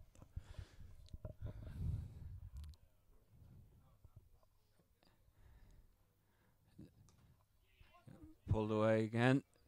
Just a single to finish. So George Dockrell completes his spell of bowling and taking 1 for 23. He'll be very pleased with that. Probably got away with a bit more than he should have, George Dockrell, in that spell, but 4 overs for 23. He'll be very happy with in this format of the game. So 186 balls remaining. Fionn to bowl the last over for Leinster Lightning. So anything into the mid 190s. Well, I think, Louis, what we said earlier about setting us up for a fantastic run chase and a fantastic conclusion to this IP20 festival, I think we're guaranteed that now, more than definitely. Well, it's going to take a lot of effort from the Lightning to get there, but they have the capability and the capacity to do it. And I think the one real positive for the festival has been the performance of the Munster Reds. They've really added to the spice of the occasion and done very, very well. One win, Big one appeal, loss. and it's a wicket off the first ball. Bobo Forrest, LBW, Fionn Hand strikes with the first ball of the final over. An entertaining and at times surreal innings, 24 from Bobo Forrest. Some odd things going on out there, none of his making, between having to wear his helmet and wides being bowled down the side and no balls and different things. But it's 180 for 5, and the Munster Reds captain Jeremy Benton comes in to see them home. Yeah, the worst probably part of that, LBW, Sorensen isn't on strike. Benton, I haven't seen too much of Jeremy Benton, Peter. I don't know whether you have. But he has 5 balls with Max Sorensen to try and get as many as they can to get this total to a place where it's going to be a real struggle potentially for the Leinster Lightning to chase it. But there's been some big totals this weekend. The whole area of T20's just gone to a new level in terms of what power scores are. And well, they've matched the Northern Knights from Friday, who made 180 and chasing the Leinster Lightning score. So that's fantastic. Covering the ground and getting the ball back in so quickly, restricting the Reds to just 1 run. And again, it's Tyrone Kane with the outfielding. It's a funny one with TK. I think he's a fantastic fielder and sometimes probably needs to show it a little bit more. And he certainly showed it then. His speed to the ball. He's got a good arm, accuracy of his throw. So 4 balls remaining for Munster.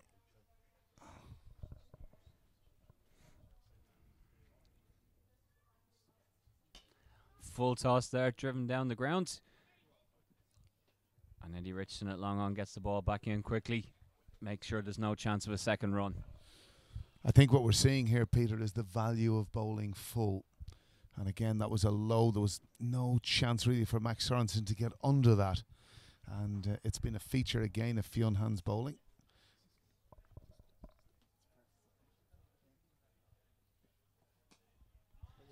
The way that bisect the 2 fielders there on the mound. It does indeed. Lovely shot from Jeremy Benton there.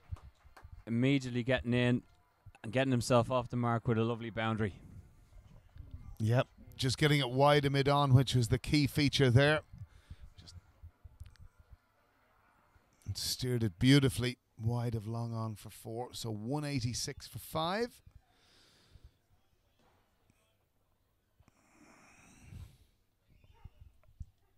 Two balls remaining.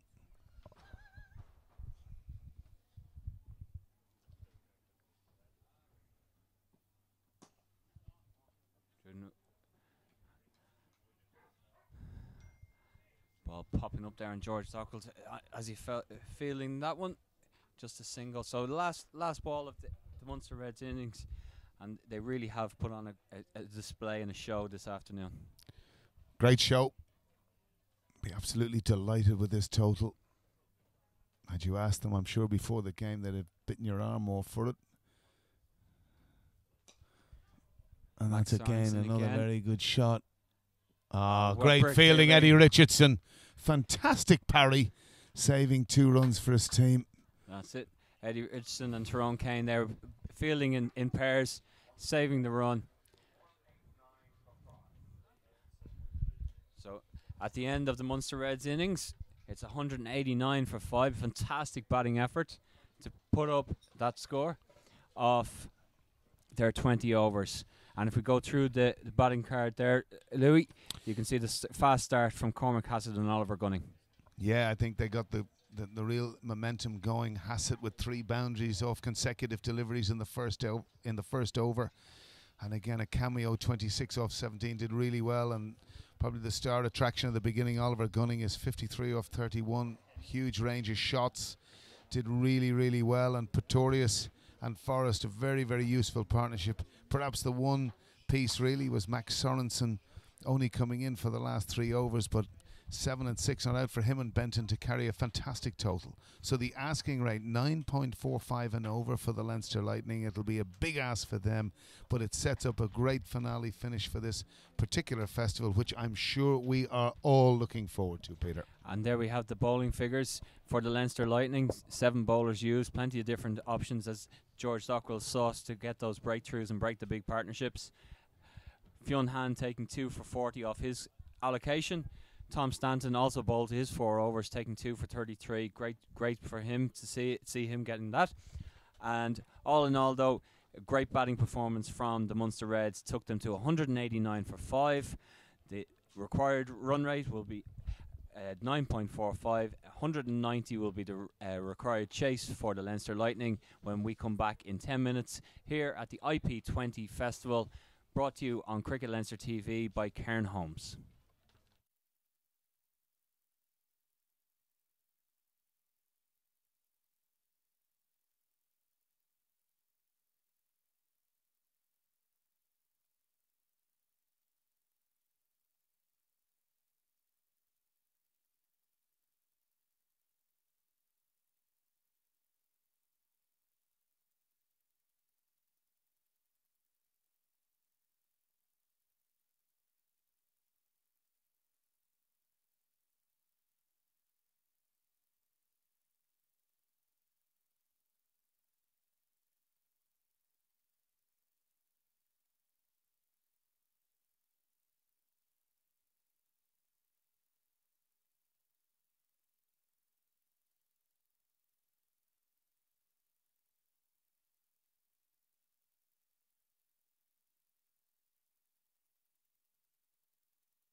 And a very warm welcome back to Pembroke Cricket Club, the final innings of this fantastic festival we've had here all weekend. Peter Boyd here on hand with Heatley Tector. Heatley, you're very welcome back to the commentary box. Thank you very much, Peter. Lovely to be back, and lovely to be back on such a gorgeous, sunny Sunday evening. And can I just say, before we bowl the first ball, it's fantastic to be here with such a wonderful crowd. It's a long time since I've seen the wall as full, and it's only fitting that such a tremendous crowd are here to see such fantastic cricket. So well done to all involved. Cricket Leinster, Cairn Holmes, it's just been absolutely terrific. It has. Every game has been terrific, and we've have this set up now for a fantastic chase. If the Lightning were to pull this off, it would be an epic chase after the Munster Reds put on 189 for 5 in their innings. Great batting from Oliver Gunning, a man you know quite well from YMCA Cricket Club. Absolutely. Oliver, a young Australian boy who's in Dublin for the second year, and he certainly got things off to a flyer for the Reds, scoring 53 off 20 odd deliveries. And Bobo Forrest, of course, did exceptionally well, as did the wicketkeeper Nicholas Pistorius, did superbly. Here we go. So, opening the batting for the Leinster Lightning, we have Garrett Delaney, but promoted up in the order. Tyrone Kane opening the batting with him, as Jeremy Benton, the Munster Red skipper, is opening the bowling for them. Good length, straight into a nice rhythm for the Red skipper, Jeremy Benton. A really big game this for the Reds, as it is for Leinster. As you've already alluded to, Peter, Leinster Lightning have already won this trophy, but they will be very keen to go out on a high note and to win this sixth and final game of this wonderful festival. From start to finish, it has been absolutely fantastic.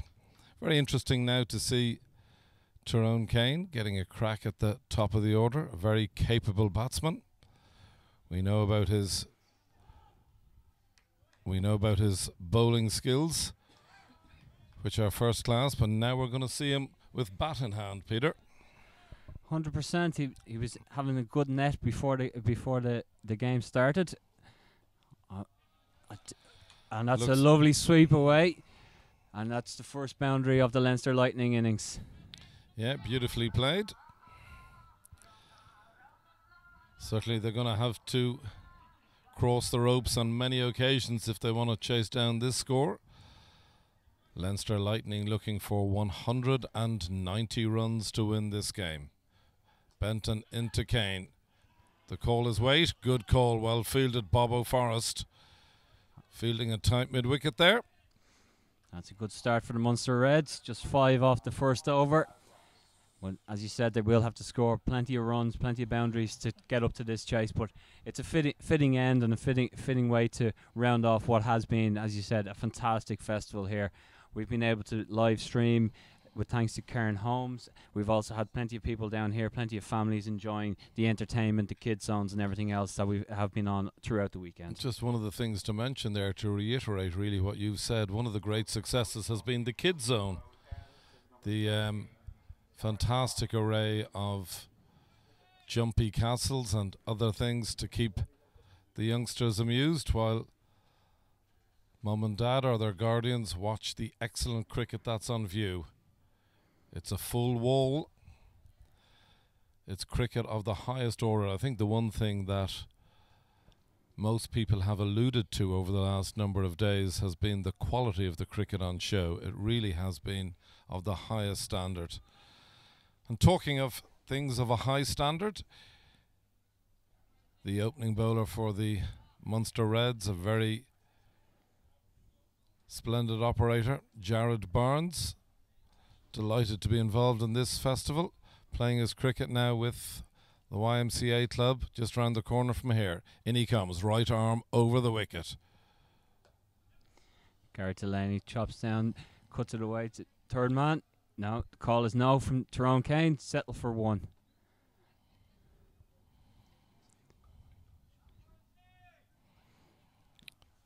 Yeah. Jared has certainly made a major impact in Leinster cricket since he started playing his cricket down here. Played most of his cricket with Coleraine up in the northwest, so he'd be very familiar to a lot of the boys who've been playing this weekend. Big, tall man.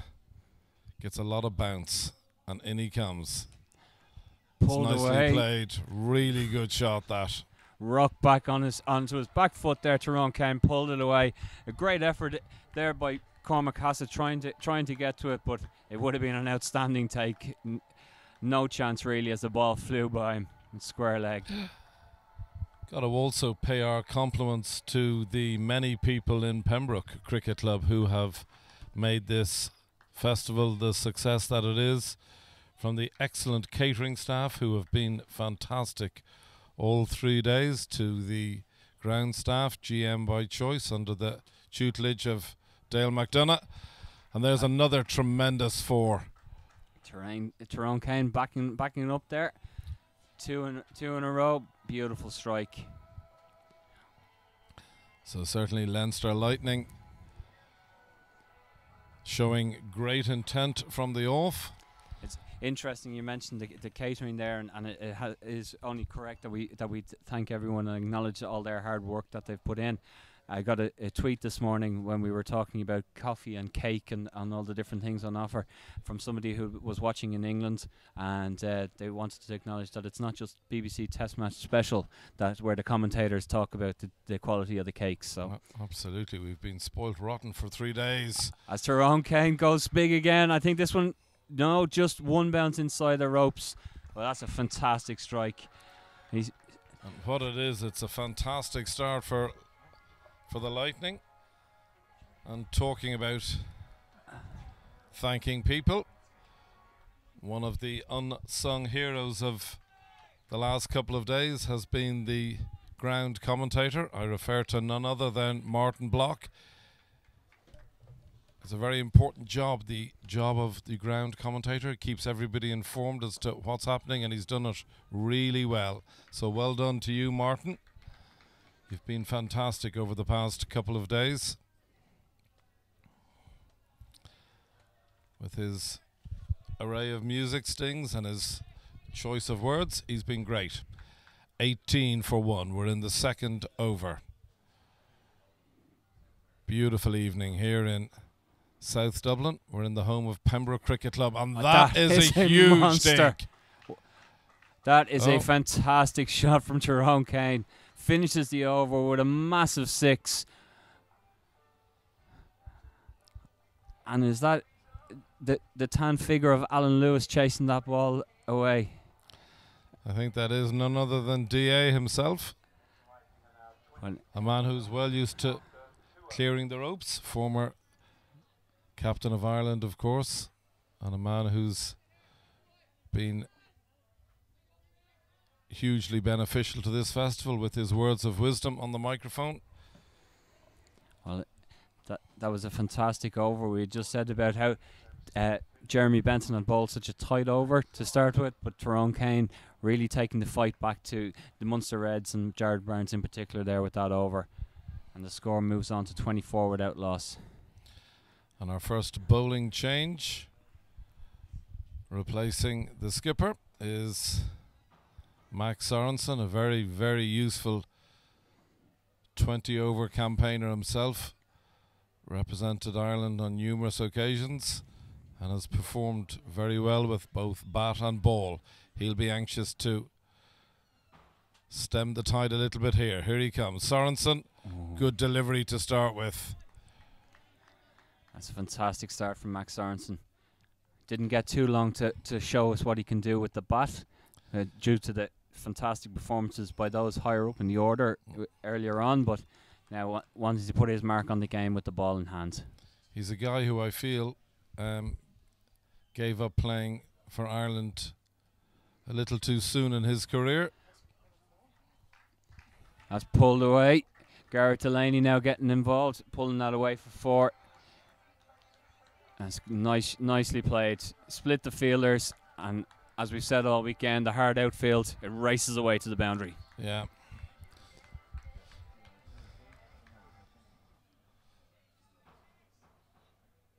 There's no doubt about it. Once it beats the infield, it's nearly a racing certainty that it goes for 4. In comes Sorensen. Another good delivery. Yeah, getting back, I really feel that Max perhaps gave up playing international cricket perhaps too soon. He's a guy who has given a huge amount to Irish cricket, a stalwart of the Hills Cricket Club, that great club out in North County Dublin. And he's called a wide there, but not happy with the decision. Haven't seen Garrett Delaney on the move in his crease, and where he'd taken his guard.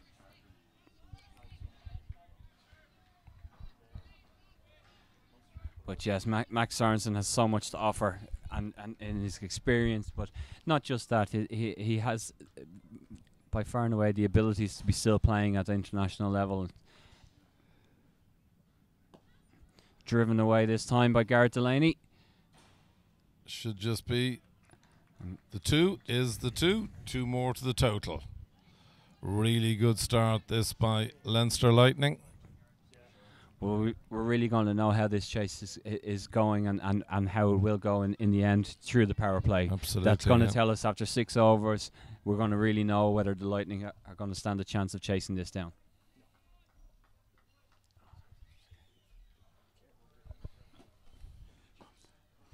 Well bowled.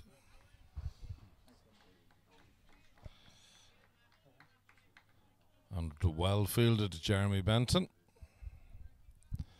Plenty of noise from the Munster Reds, encouraging their bowlers, and rightly so too. This really is T20 cricket of the highest order on show today, yesterday, and indeed the day before. It's been a 3-day cricket festival to match anything that we've seen before on these shores. It has been fantastic. It really has, and it's been a privilege in many ways to be able to commentate and talk about cricket of such high standard from this position over the past 3 days. You know, I think one of the things that the Munster Reds will miss today is David Delaney. For me, he's a young guy who quite simply has got the X factor. He's a cricketer who can change the game in the blink of an eye. He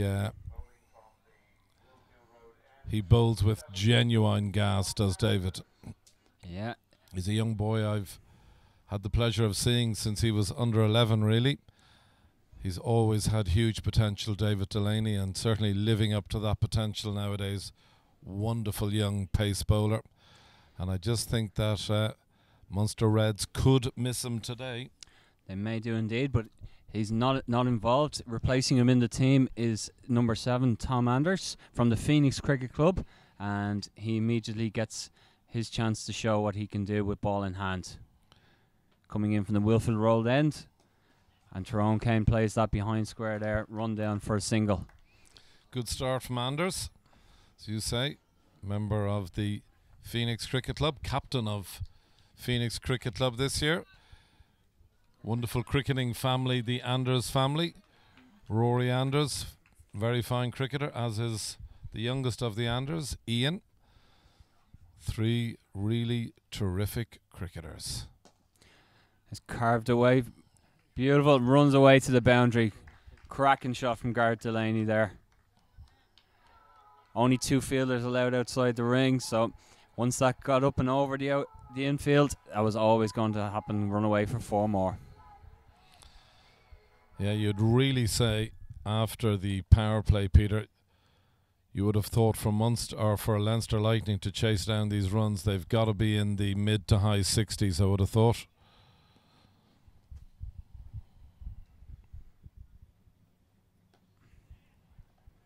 Nicely played. That's it. And something else we've been mentioning about clever cricket again. Gets the boundary, gets off strike immediately afterwards, rotates it. Clever cricket, really. And Garrett Delaney is someone, I mentioned it yesterday in commentary, and I think it may have been yourself that was with me at the time, just looking to hopefully that he can really go on and press on from here and carry on. Is that one tremendous bit of fielding there? Put his body in the line there, and the guys are going to come over and give him the customary congrats, and well deserved too. Great bit of fielding from the big man, Jared Barnes. There we go. There's the hand clapping and the fist pumping. Well done, JB. Great stuff there. Good start this by Tom Anders.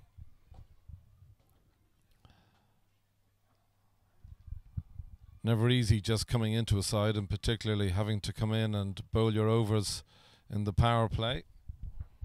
In he comes, right arm over. Nicely played. Well brilliant fielding from Jeremy Benton. As I say, the three aspects of the game all weekend, with bat, ball and in the field, it just has been top class efforts from everybody, and we've been spoilt with the quality of the cricket on display.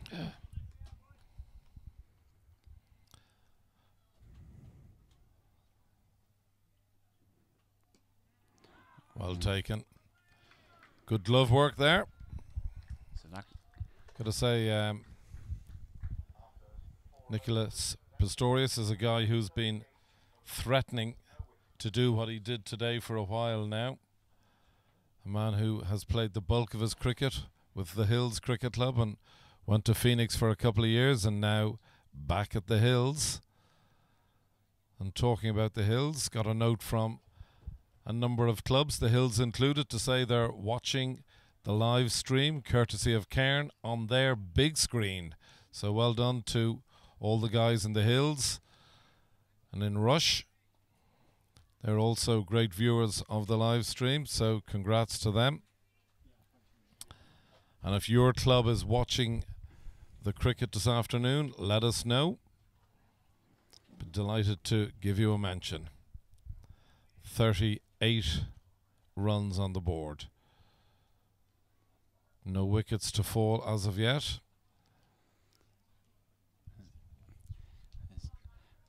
Max Sorensen continuing with his spell. Yeah, continuing with his spell. Just a little delay getting his field and getting the particular fielders in where he wants them. Making sure that he has the protection and the cover and the better outfielders in those positions. That's popped up off the bat. Called. And it's held on to. Stephen Downey there called the ball on himself, and Tyrone Kane is forced to depart.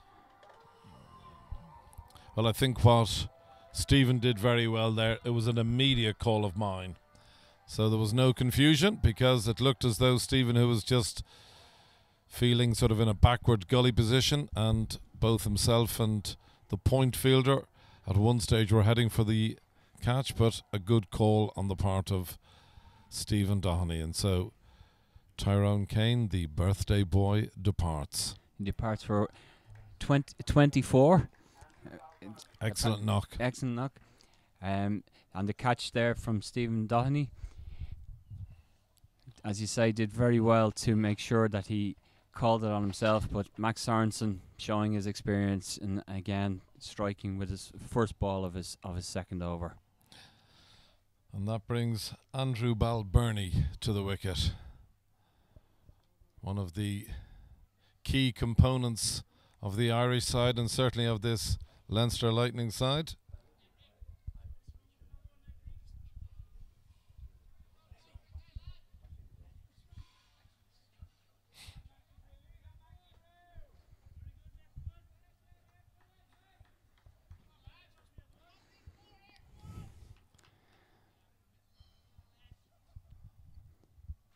In comes Sorensen. Delaney on strike. Oh, and that one got away.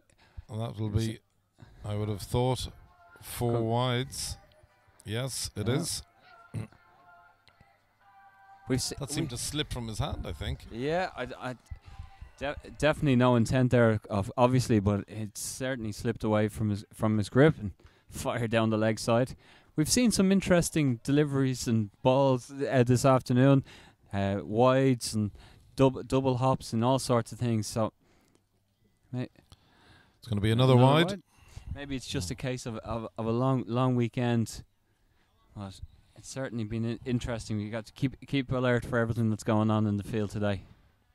We sure do.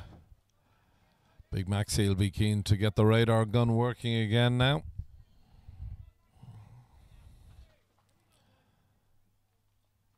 Gareth Delaney on strike. Gareth Delaney on 13. It's just a leg by.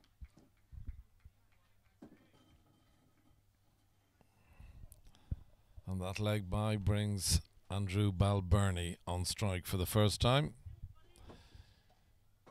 He's had a really good festival.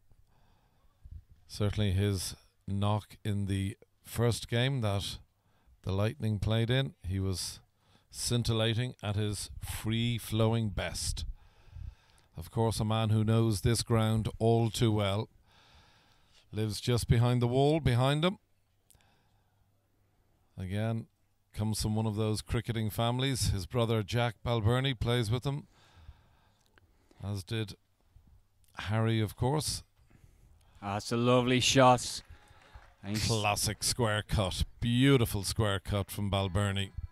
And it's interesting that you use the word classic there as well, because he is that type of player. He made that innings look playing classical shots the other day, something that George Dockrell mentioned to me after the game, that his partnership with Simi Singh, Simi Singh was playing the different shots and looking to score in different areas, whereas Andrew Balbirnie looks to score in the classical areas, but still scoring at a quick rate for T20 cricket. He sure does. Gotta say, as I sit here commentating on this gorgeous Sunday evening, it's great to see the car park full, the overflow car park full, and the people who are fortunate to be here are getting a feast of festive cricket. It's just fantastic. In comes Sorensen. Balbirnie on strike. Punched beautifully. Good bit of fielding that. Excellent bit of fielding.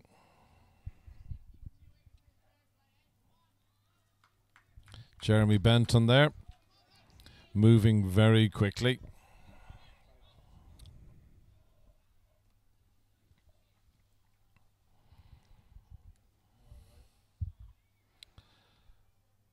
We're in the 5th over. Robert Forrest being just moved to mid-wicket.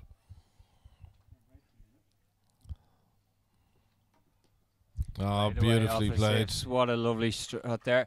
Comes down towards us. Fantastic shot. Just clipped away. Just played it off his hips absolutely beautifully. Took one stride down the wicket and realised there's no need for me to run for this. That will go for 4 as it did. And that brings up to 50 for the Leinster Lightning, up to 53 for 1 through 5 overs. Going at that 10 and over, which is something that they'll need to do and continue throughout their innings really to get up to that 190. But it's a good start, and as we keep saying, it's setting us up for a fantastic finish to this festival weekend. Yeah. Well, it's no more than the big crowd deserve. A humdinger of a game to wrap us up. 53 for 1 now. The start of the final over in the power play. And it's Tom Anders. In he comes, right arm over. Driven down the ground. ground. Here's a chance. Oh, that's a brilliant take. catch. Another brilliant big catch. That is fantastic from Max Sorensen. I'll tell you what he did there. He set himself well. Fell with the catch. Rode the catch well. Beautifully taken. Showing all his experience. And Gareth Delaney departs for 13 runs.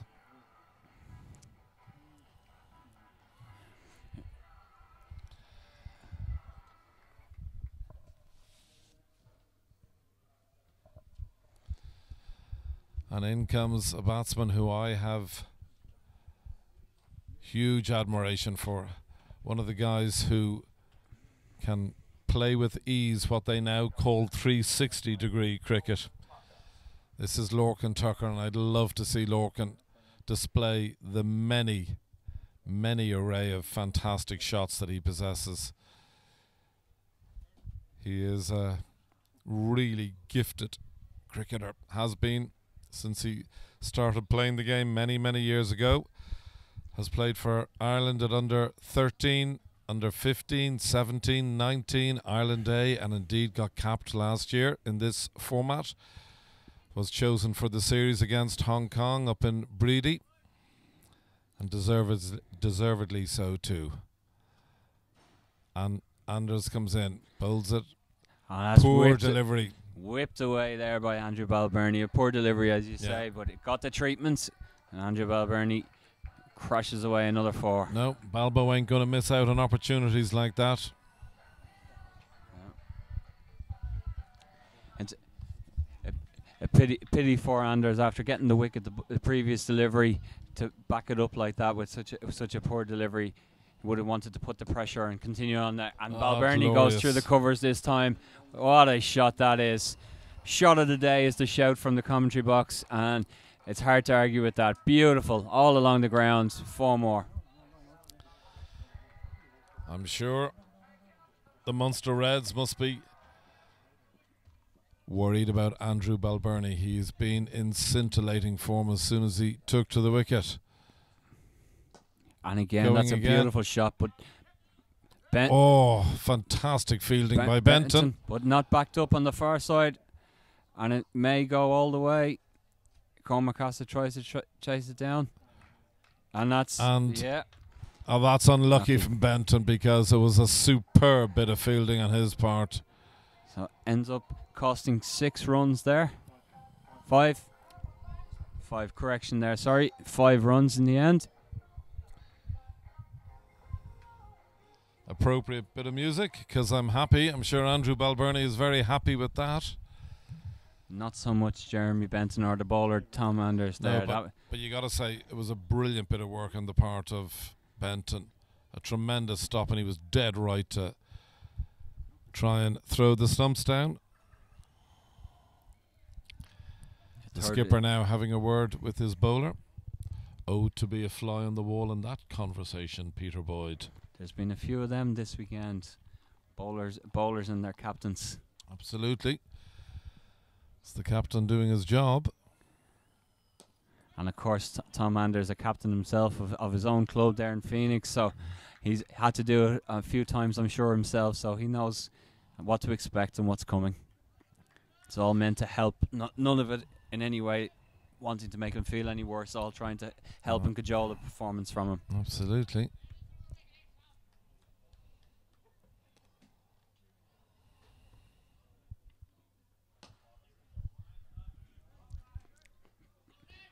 Beautiful looking shot there from Lorcan Tucker, driven down the ground. Max Sorensen fields. Just a single to finish off that power play over.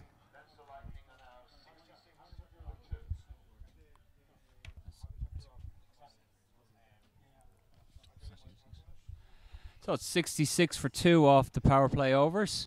I think Leinster Lightning, despite the loss of those 2 wickets, they'll probably be quite happy with where they are set up now to carry on with this chase. Absolutely.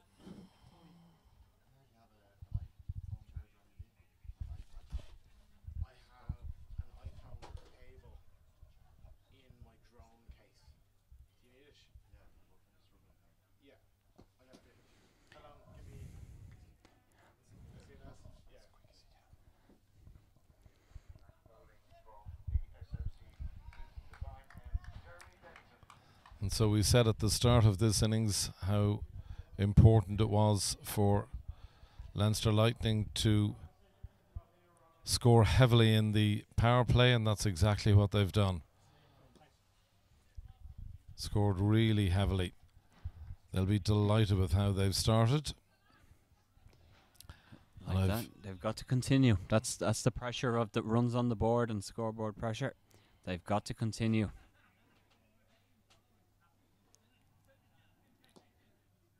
That is excellent fielding. He has been brilliant this entire festival, Benton.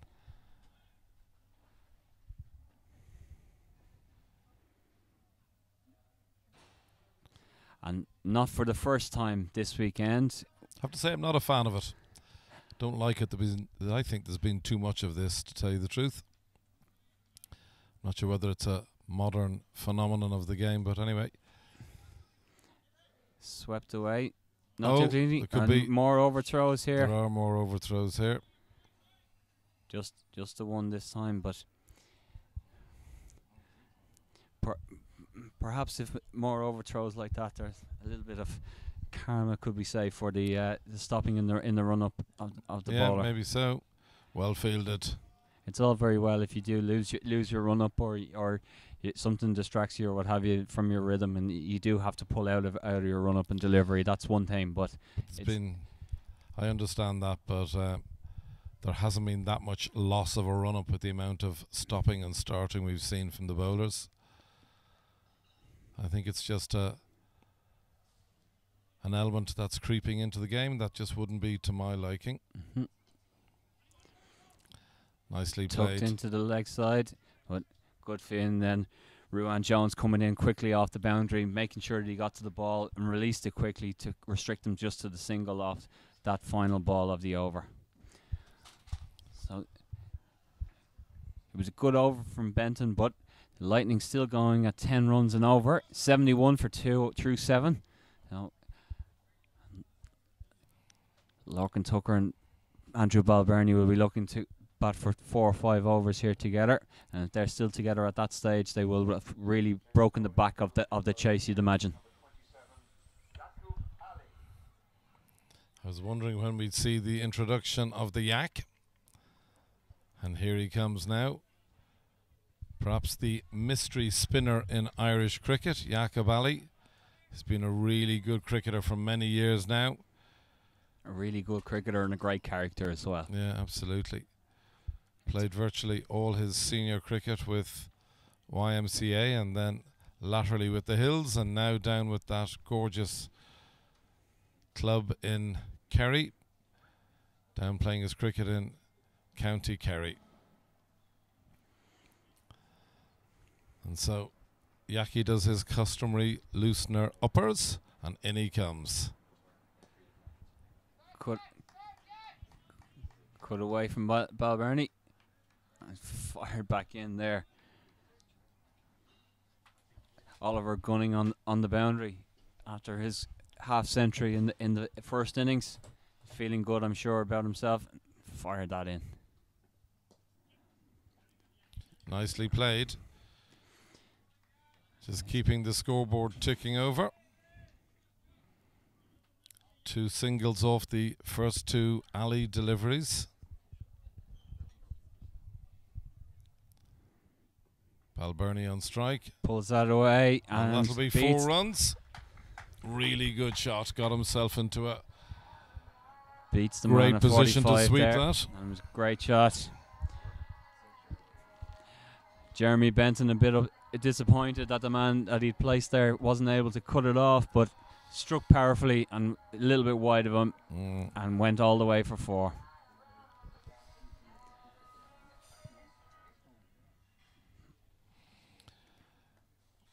Yeah, it's a good start to the over. 6 off 3. Good comeback from Jakob.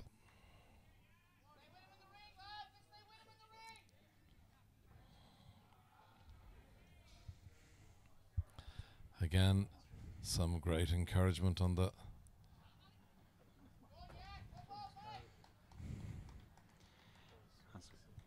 one. Robert Forrest continues to encourage, right. and they really have been up for this game. Not that they haven't been for every game, but the Munster Reds has been an extra bit of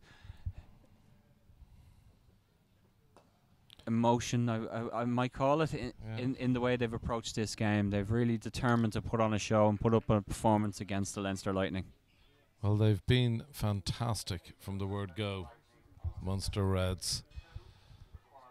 They've perhaps been the best side when it comes to attacking the power play overs. They've done it really, really well. And today, not only did they attack the power play overs with real vigour, they followed that up with the next 14 overs of colossal hitting.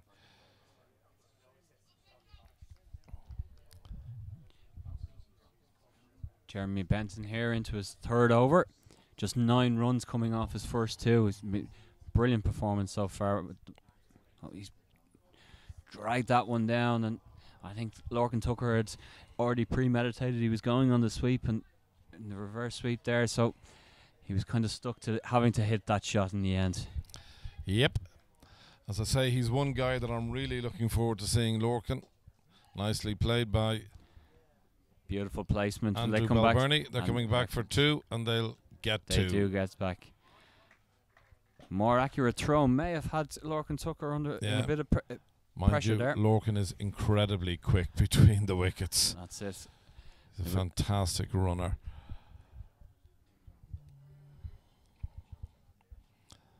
And so Benton continuing his spell. We're in the 9th over.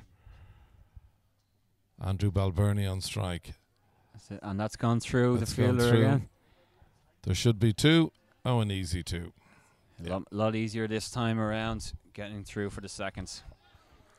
So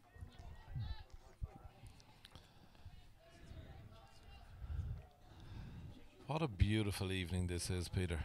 How glorious is this? A Sunday evening watching the finest of cricket. that's cut backward a point there from Andrew Balburney. That will race away to the boundary. Fantastic shot. Again, a poor delivery from Benton there. Far too short.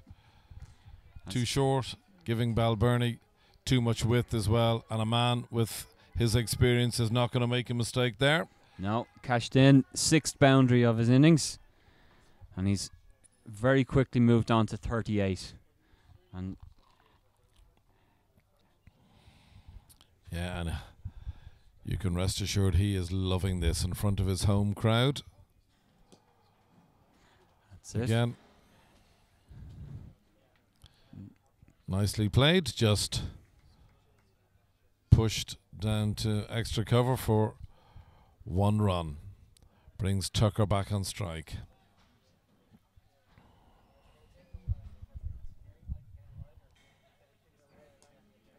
Played away nicely again.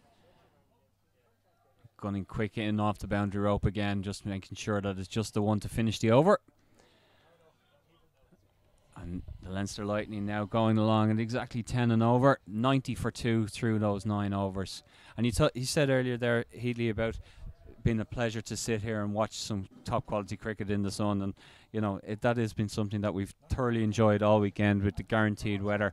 And I hope wherever people are watching this at home, if they're at home or in their clubs, they've enjoyed it too, because it's been so wonderful of Cricket Leinster, Cairn, Holmes, and also everyone involved with Pembroke Cricket Club to have been able to put on this live stream for everyone to enjoy the cricket wherever they are in the world. Absolutely. No matter where you are in the world, I've no doubts that you're enjoying this fantastic cricket on show over the past number of days.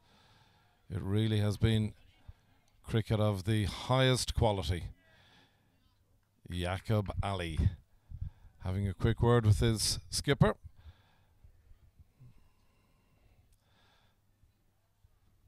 You'd feel this is a key pairing for the Lightning. Will they look for 2 here? No, it's just the 1. Good work by Max Sorensen, restricting them to just a single. Yeah, as I said a few minutes ago, if this pair stay in for a few overs together, and they will accumulate runs quickly. Oh, and Jeremy Benson had just moved to his right. Ball goes to his left, but Gunning comes down. Lovely pick up one-handed there. And gets it back in. Jeremy Benson has been fantastic in the field there. Yeah. He tried to preempt where the shot was going to go. Rightly so too. And all his weight was on his right-hand side. He couldn't get back then as it went to his left. Skewed away off the bat from Lorcan Tucker. He's going to take a second. And that's a great running again. 2 more runs added to the total. Nothing Cormac Cassie could do on that occasion. He couldn't get the ball in any quicker to restrict them to just a single. Yeah. Balbirnie moving on to 40. Lorcan Tucker on 11. Lorcan Tucker on strike. Driven back. Excellent bit of fielding off his bowling. Every dot ball is now crucial from a Munster Reds perspective. And in comes Ali. Down the ground, Nicely driven. played. Oh, he tried. Max Sorensen gave it every effort to go and catch. We've seen. Is it Jared Barnes? Jared, yeah. Jared Barnes tried to make the catch. We've seen others who have backed away and not tried to make the catch and accepted the boundary. But that's it. 10 overs done. The Leinster Lightning have brought up the 100. They're still going at exactly 10 runs and over. It's 100 for 2 after 10. And we'll have a change in the commentary positions. We'll have Andrew Leonard will be joined by Alan Lewis. Yeah, thank you, Peter. Wonderful game of cricket to end the week here, and hopefully a wonderful partnership here in the commentary box with A. Leonard, your host commentator, joined by the ex-Irish captain D.A. Lewis. Len Dog and the Lou Dog. It's lovely to be back with you, Len. For the finale. I've missed you, mate. We had a great time yesterday, didn't we? Super time. It's actually lovely to see the ground filling up. Cars 3 and 4 deep down. Lots of children. And really good cricket here on view. A great crowd on Super Saturday yesterday, but probably the best crowd of the weekend today on Sunday. And fittingly, we have a fantastic game in store for you here on the Cairn Homes live stream. The Leinster Lightning exactly 100 for 2 after 10 overs, so even with your maths, Lou, you can work out that's 10 and over. Well, good Andrew's education, as you well know. It's pretty easy. So they need 90 to win off 10 overs. Who's your money on here, mate? Well, it's certainly in the Lightning's hands at this stage. Under 9s. Driven by Balbirnie, picked up by the cover fielder. As a change of bowler from the far end, Jared Barnes returns. As you well know, Andrew, this game can change. But Munster are just going to have to try and keep things as tight as they can. Build pressure with dot balls. And let's see, can anything happen? But they've made a very good fist of things so far. Looks like we could be in for the best finish of the weekend. Barnes in again, full driven, and just skews behind, backward point. That's going to run away for 4 with third man in the circle. 4 more to Andrew Balbirnie. Yeah, I think when you go wide like that, Andrew, you face the wrath of what happened. Kind of squirted away, but with, third man up in the circle with backward point, anything in between them. It's 4, and that's what it was. Barnes has proved expensive thus far. Only into the second ball of his second over, but he's already gone for 23. Pace on the ball has certainly proved expensive. Barnes in full, driven by Balbirnie to deep cover. Fielded by Cormac Hassett. Got the Munster Reds off to a flyer earlier today, but just the single, Louis. Yeah, I think that's got to be something that Barnes looks to do, try and get as full as he can. Probably just doesn't have the pace, to trouble the batsman. And again, this pitch has been a real good one for batting, pretty even paced, and hats off to Dale McDonough Kincaid. Looks for the ramp, Tucker. Clips it. Here's fine leg back, so Tom Anders picks up, he tidies up. There's just going to be one there. What do you think of the ramp shot, Lou? Is it something you ever played in your whole career? Never once. It wasn't even invented at that stage. We had you had the fine sweep and the reverse sweep, of course, introduced 1987 World Cup, and everyone talked about it with disdain, with Gatting going so beautifully in a World Cup final and then caught. Correct. And it really probably wasn't until our own Owen Morgan, took it to a new level with the variety of different sweeps. Those powerful wrists that he has. That he did. Full Balbirnie disappointed to miss out there. Through to Pretorius, the keeper, the Munster Reds keeper. But I think if we look at some of our own players that are very good at it, Lorcan Tucker would be one of those. And again, if you've got the skill set to do it and to do it consistently.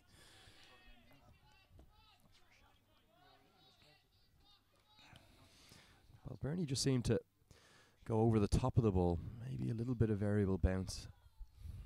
6th match in 3 days here. Full this time. Clipped away to fine leg. Anders in front of us here. Superbly picked up and thrown in. Just a single. partnership's going to prove crucial for the Lightning, isn't it? It certainly is. And two very good players. Certainly Andy Balbirnie seems to have picked up some momentum from yesterday, where it looked that he struggled that little bit. Yeah, it's been a kind of a weekend of two halves for Andy. A super knock on Friday, struggled a little bit yesterday. Just found it difficult to get away and couldn't get up over that 100 strike rate, but he's been very impressive today. 46 off 26 so far. That's great performance by Andy. And he's looked busy at the crease. I think that's one of the secrets. I think, he's just had that wee bit of energy, and again, the sign of very good players, when they get a bad ball, they find a gap, and invariably it's 4. Perhaps a pep putting his step by his stints in the commentary box here with us. Alan. Well, with you, I'd say anyone who I had a pep in my step as you engaged me last night in a bit of nocturnal activity. Yeah, we enjoyed the World Cup quarter-final. We certainly did. Congratulations to all 4 sides, all 4 European sides through to the World Cup quarter-final. But back to the cricket here, 107 for 2 after 11 overs. Max Sorensen's going to come back from the Sandymount end. And Sorensen's pace on the ball could go one of 2 ways here, couldn't it? Yeah, it's interesting as well. Nicholas Pretorius up to the stumps. Very good wicket keeper, but probably that's something that Max wants. Full to Balbirnie, driven down the ground. Well fielded again by Benton. He's been outstanding today. He's been a pleasure to watch. He has, Benton in the field. Both and his left arm spin as well. But just particularly the technique he has at diving and gathering and getting the ball and getting up quickly and throwing. Wonderful. It's a real skill in itself, but he's been brilliant today. Absolutely brilliant. Wonderful energy as well, Alan. I have to agree with that. Sorensen in. Pretorius up to the stumps. Slower ball. Hit out towards deep square. It's going to be one bounce to Cormac Hassett. Well picked up. And a good flat throw. Good fielder, Cormac Hassett. I wonder will we see a lot of slower balls from Sorensen in this spell. Yes, it'll be the interesting piece about it, but I think probably where Max should try and be is as full as he can. Try not to be hit square of the wicket. Again, third man inside the circle. Sorensen in. Full. Squared away. That's 4. That's going to be 50 for Andy Balbirnie at his home ground here in Pembroke Cricket Club. A wonderful knock. It's come off just 28 balls with 9 fours. Wonderful batting, Andy Balbirnie. Fantastic batting, Andy Balbirnie. Great 50. Fantastic strike rate. Exactly what his team needs. And goes to 51. And the Lightning on to 113 for 2. Celebration's a touch subdued, so he knows he's still got a job to do. He's going to want to see them home. That's a glorious shot. Inside out over extra cover. Down and towards the benches. Luckily, he hasn't hit anybody. What a 6 that was. Well, it was interesting. Most of the crowd put their hands on their heads. Wouldn't be my idea. Got to watch the ball all the way. Fantastic shot by Andy Balbirnie, giving himself that little bit of room and getting it over extra to probably the shortest area in the field. And I believe it's knocked a point off the edge of the bench as well, Lou. Oh dear, we good have drink spilt. Drink spillage. Spillage! How many times have you heard that in Bally, Lenny? Steady now, Lou. Steady. We've still got 8 overs to go here.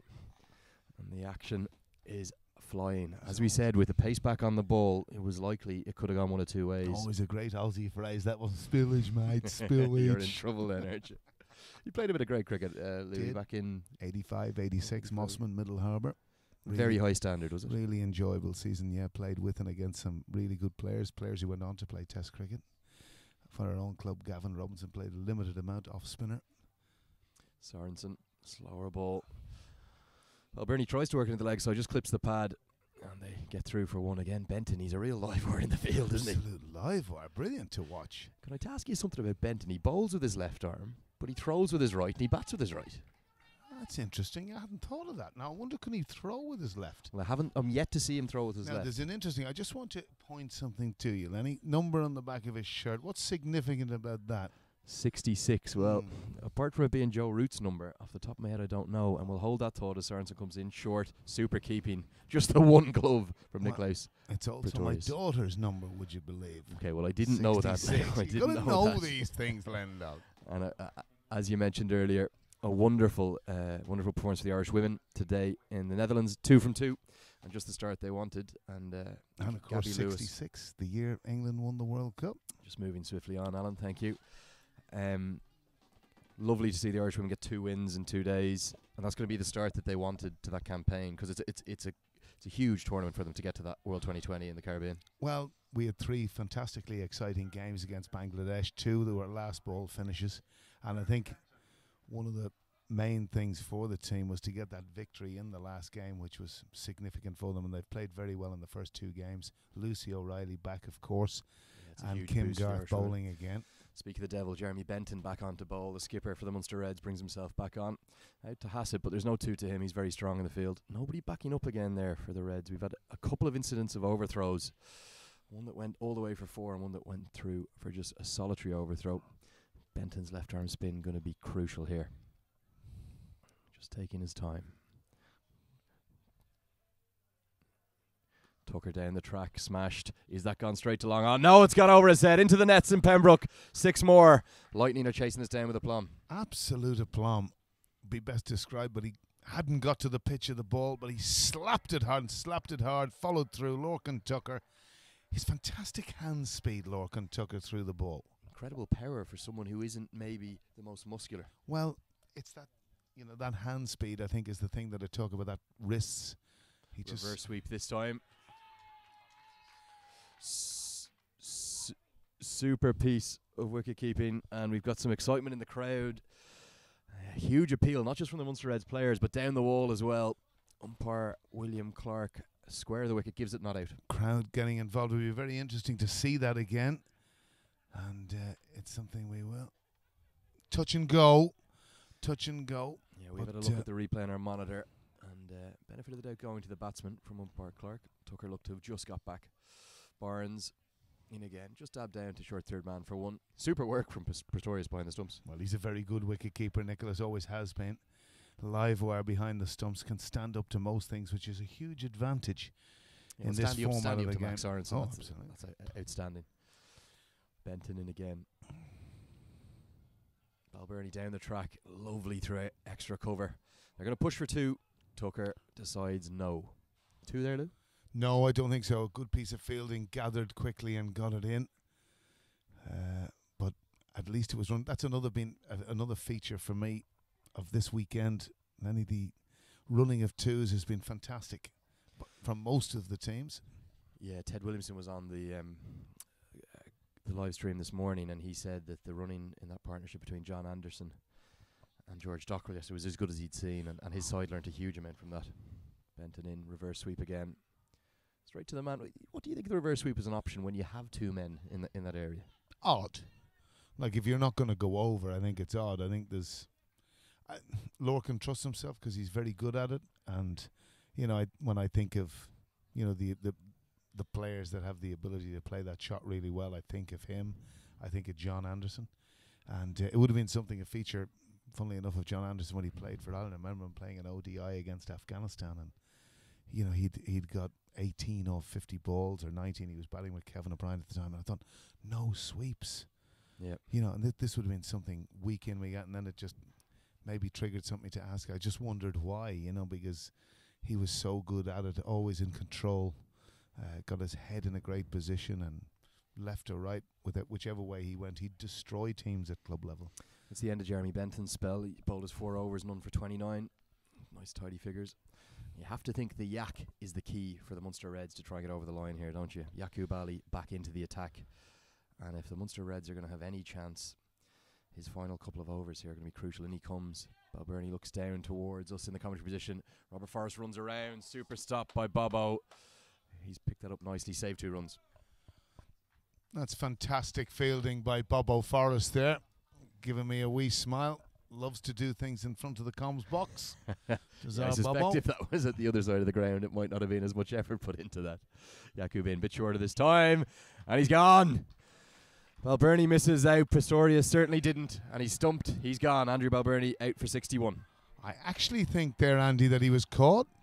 I think the caught behind was the call, and he's incredibly disappointed. Beautiful innings of 61 from Andrew Balbirnie, and you can see the level of his disappointment there. In front of his own home crowd, of course. This is club. We could have had the old double play there, Luke. Caught behind our stump, but you're completely correct. William Clark at this end raises the finger, snicked off. Lovely bowling from Yaqub Ali.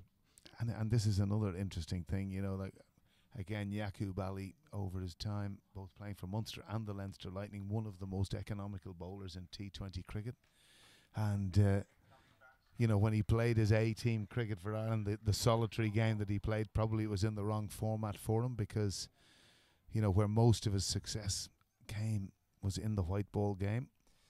And he's learned so quickly. It's an extraordinary story. He came from Division 7, hadn't played any formal cricket in any capacity in his own homeland of Pakistan, came here, played Division 7, arrived, started playing cricket. Everyone thought he was going to be a 40 or 50 wickets man. He was a Mendes type bowler.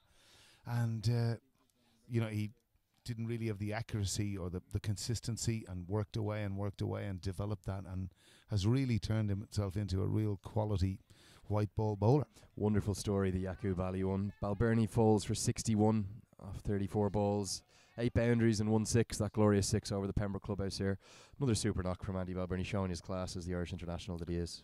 Yeah, absolutely. And I think, again, that it's the strike rate was the thing. You know, 61 off 33. Huge effort from Balbirnie. And again, Yakub in. George Dockrell, the new man at the crease, the Leinster Lightning skipper. He's been in sensational form all weekend with bat and ball. And funnily enough, he's off the mark with a 2. With a 2. Nicely into the deep. Dockrell showing his real all-round skills all weekend. I think we very much still have a game on here, Alan, and what's going to be interesting to see is how big a role Yakub has Ali's last over and a half plays here. Slower through the air from Ali, pull towards deep square. That's straight to Cormac Castle this time. There'll just be 1. Interesting too, Lenny. Very hot day here down in Pembroke. The ice cream van has arrived, so I'm sure it'll be busy. Lots of children already gathering around down there. Just a shame we're on commentary. I wonder, a little bit like Test Match Special, might someone bring us a little treat before the end of the afternoon? Might send Heatley down, get us 2 ball. Yakub Ali, 2.4 overs, 1 for 23. He comes into Tucker. Full, straight driven. Good call, early call from Lorcan Tucker. Just going to be 1. But the amazing thing about 2020 cricket is the way it can swing and ebb and flow in short periods. And if is this wicket going to stunt the run rate and perhaps put Munster back in the game? Not really. I think the biggest thing that will kind of stump run rate will be wickets. You know, that ability to accumulate again. I think probably the key wicket to find out where Leinster are, if Munster can remove George Dockrell, who's been fantastic with his batting, you know, throughout the course of the weekend. Dockrell down the track, inside edge. Fortunate, Yakub Ali throws his hands into the air. He thought he had another one.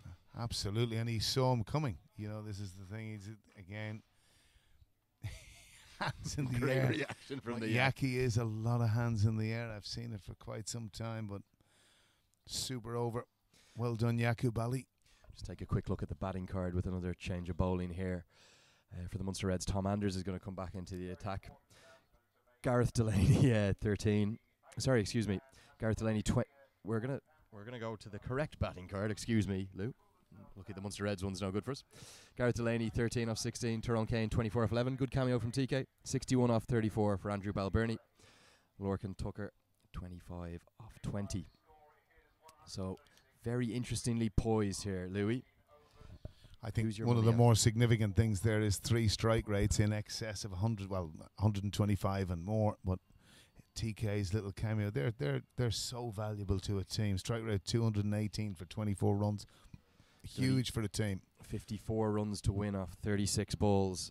So required run rate creeping up. Tom Anders back into the attack. He's 2 overs, one for 21 at the moment. Going to be interesting. I'd say he'll try to take the pace off the ball. So we have the beautiful old historic carriage railway head towards the city in Dublin. Going to be Tom Anders from the SMC print and design end. Oh, and he's in the ground. Great Mr. SMC, father of Durham and Pembroke's Barry McCarthy. Good length from Anders. Dockrell looks to cut, gets nothing on it. It's a dot ball. Pretorius up to the stumps again. Indeed, it'll be interesting to see whether Barry is back playing and plying his trade in Ireland next season. Yeah, something that's going to be of great interest. What happens to these county cricketers Irish county cricketers now. They're no longer allowed to ply their trade in future years in England. Good length again from Anders, just containing, and can only be driven straight to Jeremy Benton. And it's this little spell, little cameo, put some dots together, things begin to happen. So watch this space. It's going to be a wide, and it just releases the pressure a touch, because not only is it a wide, but they scamper through to make it 2 wides. Indeed. And that's a bit of poor discipline there for Tom Anders, having created a bit of pressure. And we can, of course, the extra ball, Lenny, that's the other thing to consider. And how often does that extra ball go all the way to the boundary?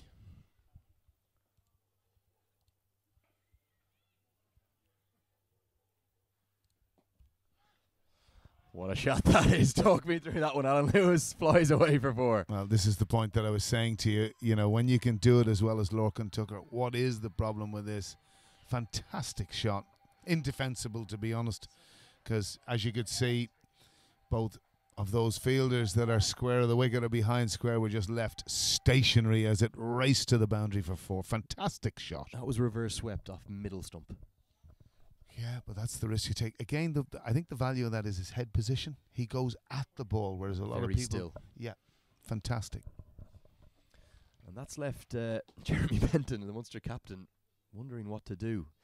And he has made a change to the field. He's put Max Sorensen back from mid-off to long-off, and Jakub Ali at fine leg has come up into the ring.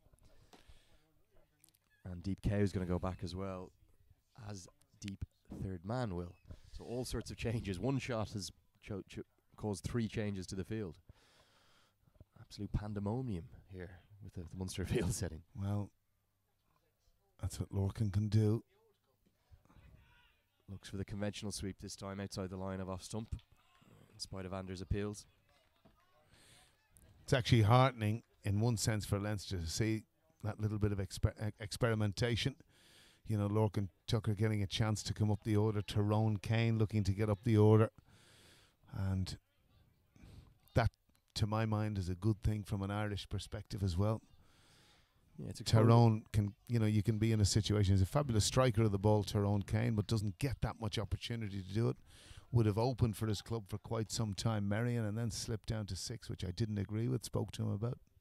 Anders in again, full hammer down the ground towards Max Sorensen, long off. That's taken, that's gone. Huge celebrations from the Munster team. Could that be a game-changing wicket? Well, again, it's the sort of situation you look at it, Coley, and you say they've had their 8 off the over, 7 or 8, I think it is, Lenny. And Lorcan looking to beat the boundary rope again, well up with the rate. Did it need to be done? But he's gone, and Munster are cock a hoop. Absolutely. We just have a look at the replay. Smashed down the ground, straight to Sorensen. He didn't really have to move, but he takes a good catch. Tucker, impressive little innings, but it's only a cameo. He's gone for 29 off 23 balls. Well, it was a very good innings, no doubt about that. And the incoming batsman, of course, John Anderson, after his heroics of yesterday, played beautiful innings yesterday with a slow enough start, different time for him now. And what a man to coming in at a time like this, Alan. Absolutely.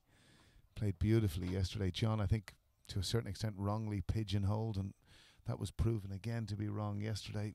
As a 4-day cricketer and a man who bat times, and he can do these sorts of things. But, when you saw the shot-making ability that he showed yesterday, it was an absolutely fantastic innings. And he's been such a good player for so many years at all levels of the game. John Anderson. Yeah, super servant of Merrion Cricket Club, the Leinster Lightning, and of course Ireland. Anders into Dockrell as the batsman crossed. Slower ball. Dockrell could only pull that out to deep square. That's just going to be one. And that is the over up. At the end of the 15th over, the score is 143 for 4.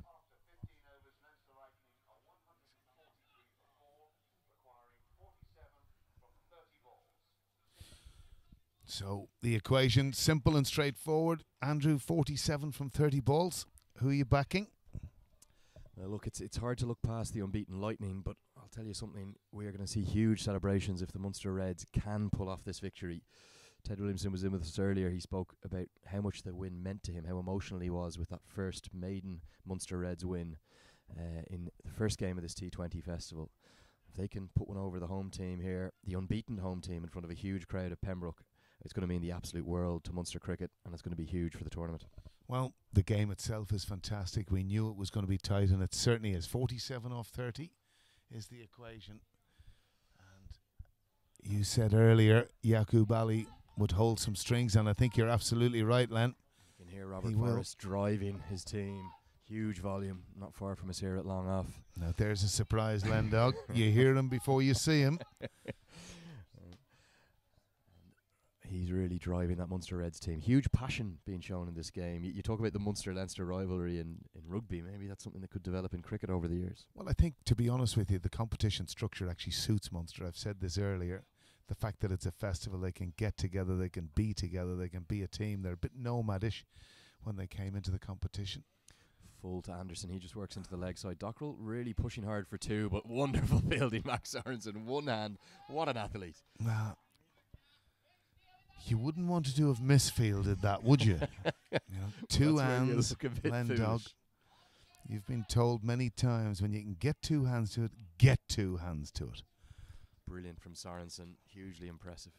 We've seen a real mixed bag of fielding this week. Lots of drop catches, lots of spectacular ones. Some sensational ground fielding. Out! Gone! Yaqub Ali's got another. Holds his arms aloft into the air. He's delighted. He's got George Dockrell, the linchpin of the Leinster Lightning innings. Game on at City Parade. Well, extraordinary that. George Dockrell, absolutely right. The linchpin of this Leinster batting line, the glue that held them together, he's gone. Fantastic piece of bowling. Yaqub Ali again saw him coming. Swished, and a comfortable catch to Jared Barnes at 45. Jared Barnes delighted with his new Munster Reds teammates. And what a time for Eddie Richardson to come to the crease. A North County man, so competent and capable with the bat. You could put this Leinster Lightning batting order up. The top 8 or 9 could almost go in any order. Well, it's very interesting. It looks certainly with Eddie Richardson coming in that Simi Singh mightn't be batting, so they're effectively 6 down. Yeah, we saw Simi icing his shoulder in the break. He just looked to jar it, did he, as he fielded? Well, that's the point. Well, you'd wonder if they need 4 to win with 1 wicket remaining. Will he be in? I'm sure he probably will be. We'll have to wait and see. We're just looking across to the Leinster tent. It doesn't look like he's padded up right now. We'll keep you posted on that. Eddie Richardson to the wicket. Good player to spin, Eddie Richardson. So it'll be interesting to see tactically where Munster go. He's going to have to go from ball 1, though. 45 to win off 4.3 overs. Exactly 10 is the run rate required. And that's not easy to go at that from ball 1. Max Sorensen driving his team on, encouraging. Great atmosphere here. Flick down to that man Sorensen again at long on. No need for the one-handed pickup this time, but just the single. Again, with this type of bowling, would you see Yaqub Ali contending in this format of the game? Well, I think we need to look at mystery spin. And age is just a number. You look at the age of Brad Hodd re-entered the Australian team. If you're doing the goods at interprovincial level, you've got to be in the mix. Slower this time from Ali. That's going to be a wide. He just looked to deceive Anderson with that slower delivery. Well, he seems to have the full bag of tricks here. Yaqub Ali, 2 vital wickets. That's good into the offside. Just a single. Oliver Gunning covers for his captain, Jeremy Benton. I think if you were looking there, Len, the way the last minute John Anderson was just able to angle his bat, not finding extra cover to give himself the comfortable single. Keeping that scoreboard ticking is the other vital piece in the jigsaw puzzle here for the Leinster Lightning. Munster Reds won't mind singles, though. And that's probably all we're going to have again, is that straight out to Sorensen at long on. Yaqub Ali, a 4-over spell, 2 for 31. Wonderful spell of bowling. Great spell of bowling by Yaqub Ali. The most vital part of that, the 2 wickets. But he bowled ever so well, and he's bowled ever so well in this particular festival. Again, consistent performer both for the Lightning whenever he played this format, and obviously now living in Kerry, so his move to Munster a big thing for him, and the fact that he could still be viewed at this level. incredible dedication from Yakub Ali towards the cause, and you can see the size of the grin on his face there at short fine leg.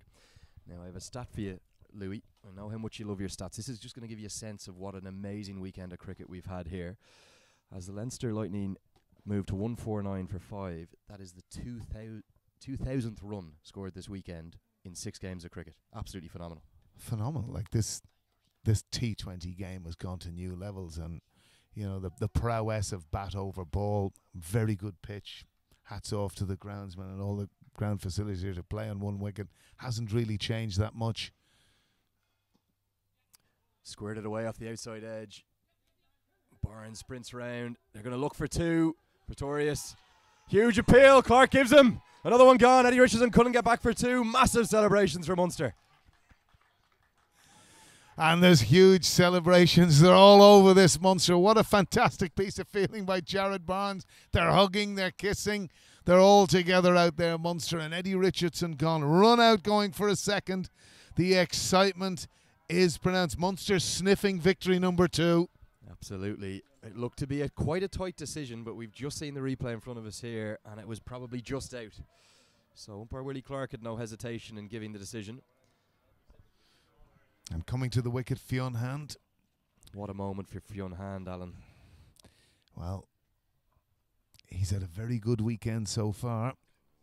So, yeah, we've just had a second watch of the replay, and it looks a very good decision. Very good decision, run out. Richardson disappointed, but what a moment for his North County teammate, Fionn Hand. So, Louis, that's in 12 innings, over 2,000 runs. We've had 6 games of cricket. How many overs is that now, Lou? I'll test you. 240. Thank you very much, Len. Okay, Doug, you were better at maths, but you were taught by my sister, so you had a chance. So in 240 Miss overs Walker, of cricket, we've had over Miss 2,000. Walker for your maths? I do, Louis, but we've had over 2,000 runs in 240 overs. How good is that for Irish cricket? Superb. It's exactly what we want. We want to see in it at a level of the game where in probably the last 6 years we've dropped down the rankings. Anders into Hand. Straight away, hit through long on. What a shot, first ball. That's going to glide away for 4 across the outfield. What a shot. Dear oh me. What a beginning. Fionn Hand. What a shot. Got back in his crease, cleared that left leg and swatted it beautifully wide of mid-on for 4. Fionn Hand, straight off the mark. He's fresh. Marking his intent. He is fresh as a daisy. He's fresh off a magnificent 150 for his school, Queen's College in Taunton. He's been a massive success down there, and he's played quite a bit of Somerset seconds. He really is one to keep an eye on for the future. Perhaps now, not only with ball, but with bat as well. Well, I think he's made a statement. I think he's come onto the scene in this particular festival, and he'll have caught the eye. Slower ball from Anders. Hit down to long on. They're going to try push for 2. And John Anderson, probably wisely, says no. The last thing Leinster can afford to lose is more wickets. This is where all of John Anderson's experience has to come into play, doesn't it? 35 to win off 21 balls. What a fantastic finish. Yeah, you're absolutely right. He's been used to it, but it's going to be very interesting how this goes with Munster taking wickets at regular intervals. Fantastic game this for the crowd. Absolutely. It really sums up the whole weekend we've had here at the wonderful Pembroke Cricket Club in Sydney Parade. And just to talk about that stat once more, over 2,000 runs is a massive testament to the kind of wicket that's being produced for this festival. Absolutely. The same pitch for all 6 matches. Well, we know the constraints that we have in terms of covering grounds and whatnot. We've been blessed with the weather, but hats off to Dale McDonough Kincaid, the groundsman, for this pitch. It's been wonderful. Driven dot ball, that's huge for Munster. Every dot is massive in the context of the game. And funnily enough, it's that man Benton again, Lenny, at extra cover. He's been just a permanent life. He's been like a Duracell battery out there. He has, and he's been a pleasure to watch, actually, whether it be with his left arm spin, his batting or his fielding. He's led very well as well, isn't he? Absolutely, led extremely well, but there's a real bit of hunger about this Munster team, and it's added to the... Flicked. That's going to run away for 4. Genius from John Anderson. Extraordinary. That's exactly what I mean when I tell you his ability to play these types of shots. Look at that, just the tiniest of flicks. And in your day, that would have gone straight to first slip, well, but of course. I wouldn't have been playing that shot. Might have been boomed over extra cover. Wonderful innovation from John Anderson. And as we just said moments ago, he's going to have to look at all and utilise all his experience to be able to get Leinster Lightning over the line. They've played 5 matches in this Hanley Energy T20 series, and they've won all 5. They've won 2 of those games this week, and they need to look to make it 6-6. So that trophy lift is going to look even sweeter later. Inside out over extra cover. Bounce. That's gone all the way. What a shot. Another great shot from John Anderson. When he starts playing these sweeps and doing those sorts of things, again, the field opens out. Beautiful shot out over extra cover by John Anderson. Brilliant shot. So a real profitable over there for the Lightning.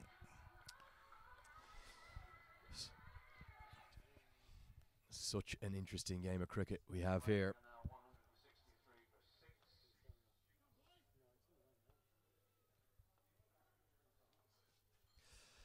Twenty 27 to win of 3 overs. That's a run rate of 9 and over, of course. And 2 interesting bits of information handed to me here, Alan. The first is that if we do have a tie, we're going to have a super over. So just when you thought this weekend was never going to end, it might not end. Oh, well, let's have a tie. I want to super over to finish this weekend in style. It's been a long 3 days, but the crowd would love that, I'm sure. And the second piece of information is that your man, the main man, Simi Singh, is padded up. So if Leinster require him, he may well be able to come in. But great to see Fionn Hand and John Anderson doing the business here at the moment. Change of bowling is going to be Jared Barnes. Jared Barnes has only bowled 2 overs. You'd have to imagine he could bowl 2 of the last 3 here. This is a big time for Jared Barnes. Barnes into Hand, down the ground, driven powerfully. Yaqub Ali at long off, picked up cleanly. Good piece of fielding from Yaqub Ali. Very good piece of fielding by Yaqub. Is he somebody you'd have thought would be in a key position like long off at this stage Well, of the he's game? actually, he gets to the ball quickly. I would have played a lot of club cricket with Yaqub, and we actually talked about where is his best position. He's kind of regarded as a poorer fielder, which is, sometimes he's unorthodox, but he's quick to the ball. He has good big hands, Yaqub, and he's safe down there. Biggest hands in Irish cricket. Slower ball. Anderson inside out over extra cover. That's a special shot from John Anderson. Fantastic shot, and he just seems to be able to time these things so well. What a fantastic shot. Gets inside, swats it over extra cover for 4. Brilliant shot. Wonderful wrists in that, wasn't there? Fantastic shot. So John Anderson already 14 off 6 deliveries. So much for pigeonholing, Len. No, he's playing an absolutely crucial hand here.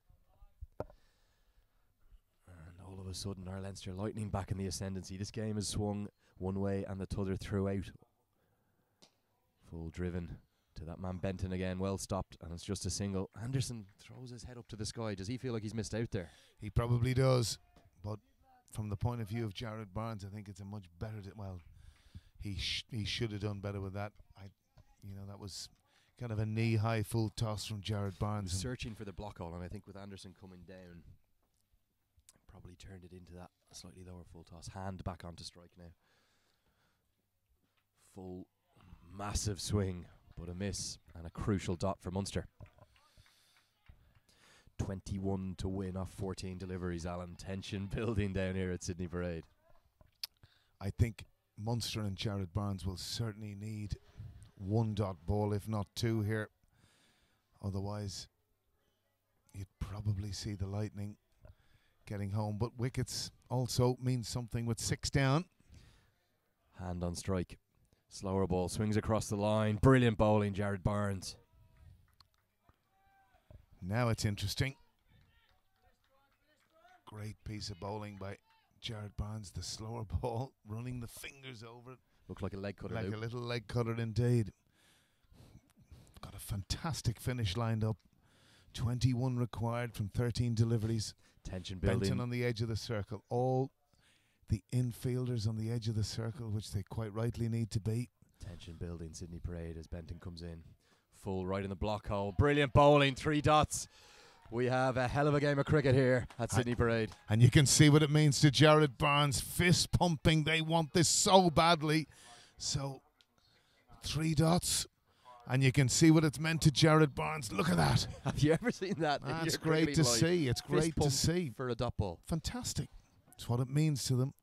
And it's what a victory here would mean to them. This competition. Highly competitive stuff. The experience. Pembroke.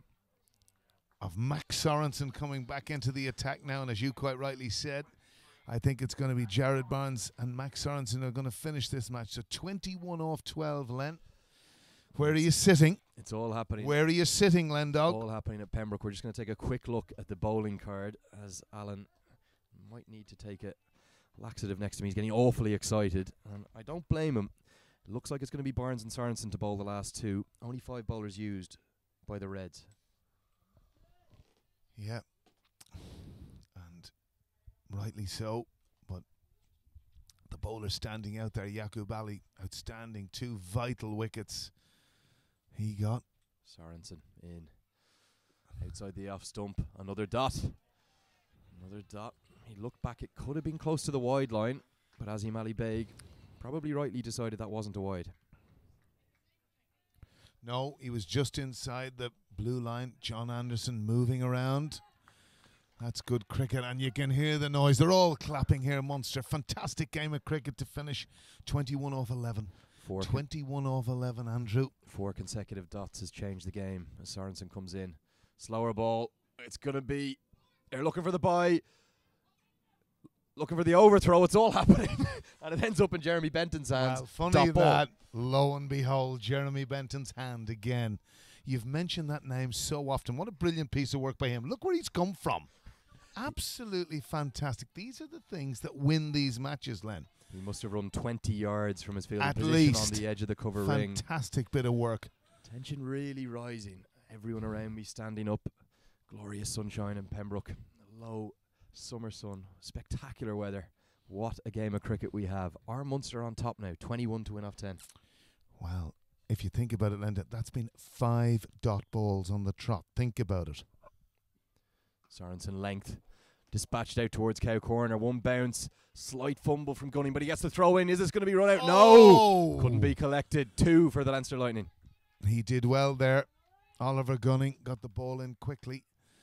It's filled with so much tension. Probably could have been a bit closer to the stumps, but under pressure to get it in. And Benton again made a very good stop backing him. I think I've got that name etched in my brain at the moment. Wonderful speed from Fionhan to make it back for 2. 19 to win off 9 now. Swing and a miss again. They're going to try scamper through for the bye. Pistorius misses. And they do scamper that bye. That's going to be 18 to win off 8. They just can't make contact, can't get bat on ball, can they? It's extraordinary. I think there is premium in looking to go straight, but you know, with anxiety, the tendency is to try and go across the ball, and you could see it there again from John Anderson. Was that an off-cutter? Yeah, it looked like an off-cutter to me from Max Sorensen. Very good piece of bowling by him. And as we see so often from the fast bowlers at the end of the innings, pace off the ball is crucial. And an interesting piece here, and it's good to see Jeremy Benton slowing things down, taking his time, talking to his bowler. That's really good thinking cricket. Make the batsman wait. Long off coming in, Thomas Anders to encourage Max Sorensen, who's at the top of his run. Shorter this time, looks for the scoop, gets the scoop. Pistorius can't stop it. That's going to run away for 4. Crucial boundary for the Lightning. Probably a wee bit fortunate there, the way Nicholas Pistorius wasn't able to get something on it with his glove, but it was a great piece of cricket by Fionn Hand.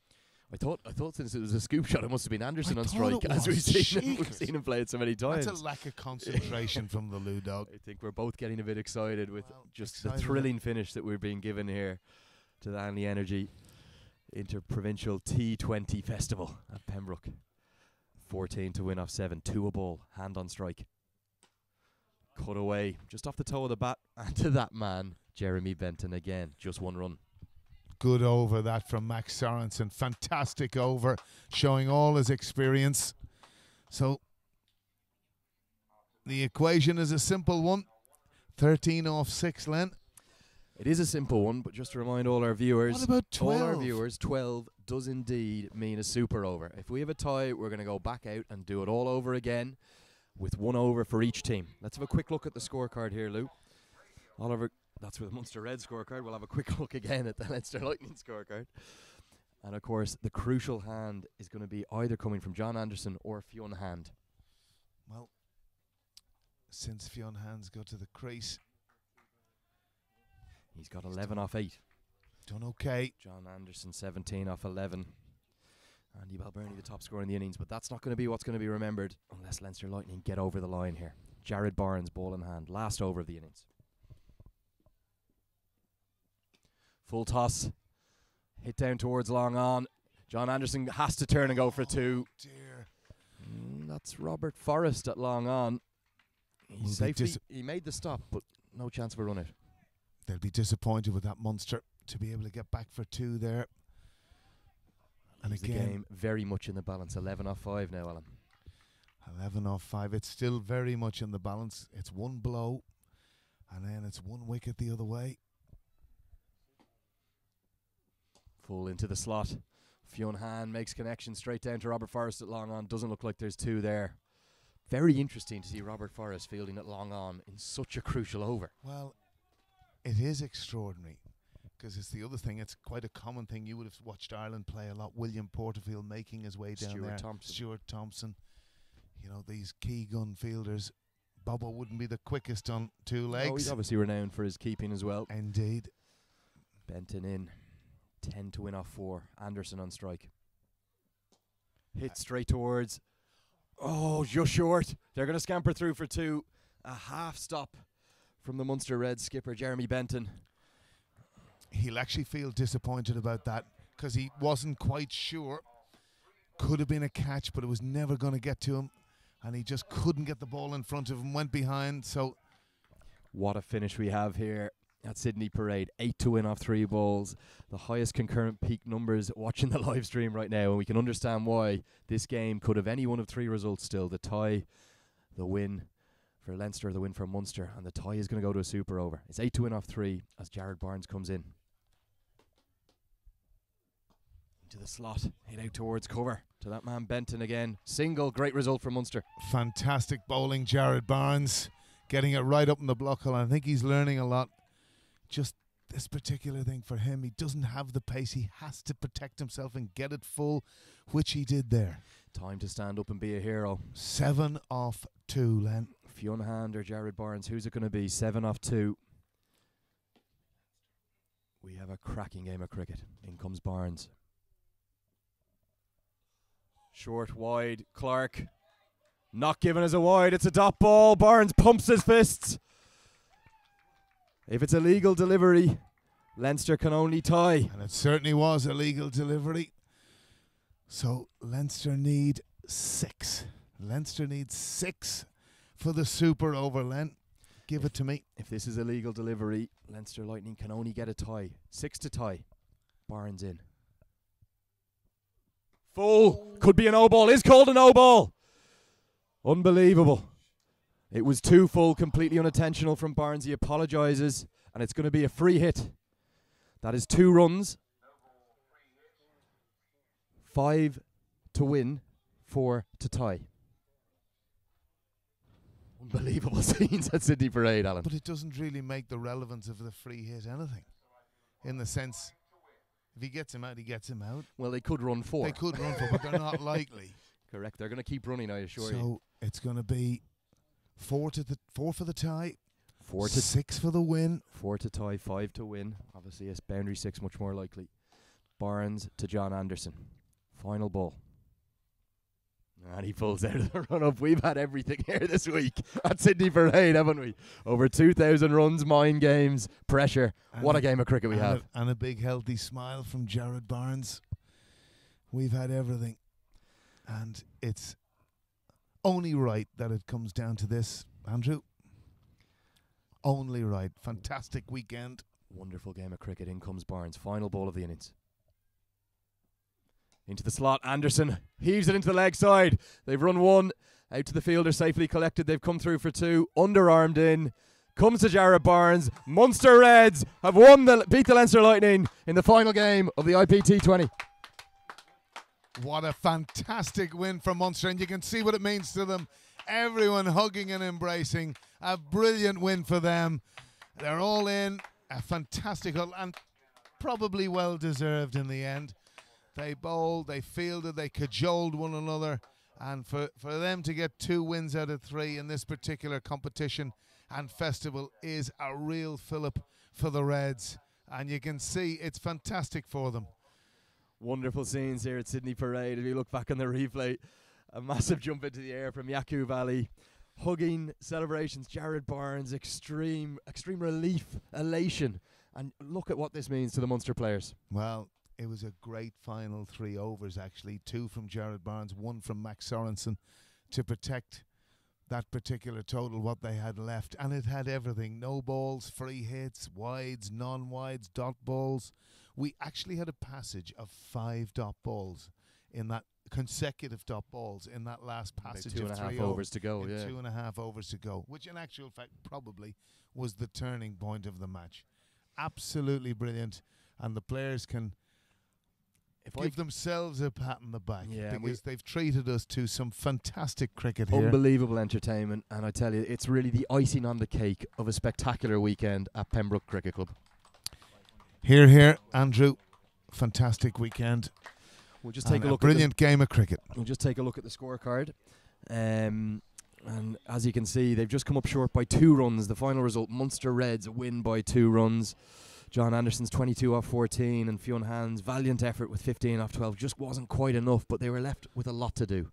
Well, a lot to do, but the crucial wickets, you can see there, Yakub Ali dismissing both Andrew Balbirnie and George Dockrell, probably the 2 vital wickets within that Leinster lineup. In particular, George Dockrell, who has been a thorn in everyone's side, and Andrew Balbirnie, who played absolutely beautifully and showed his international class, probably from the point of view of where they were at a particular given point in time. Lorcan Tucker probably gave his wicket away a bit, and Fionn Hand with 15 off 12, 22 off 14. John Anderson can't really be accused of anything more than heroic efforts to get over the line. But what a brilliant game of cricket. I've loved every bit of it, Lendog.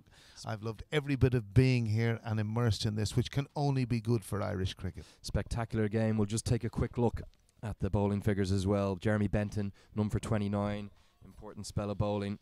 We had some super stuff from Yakub Ali, as Alan Lewis said, with 2 for 31. Tom Anders, 2 for 42, can't be underrated. But the over that'll be remembered is that man, Jared Barnes. He might have none for 42 in the book, but it was the crucial over, and he helped seal the 2-run win for the Munster Reds. Well, I don't know what his analysis, Lenny, were after 2 overs, but his last 2 overs in the context of this match, and you saw what it meant to him.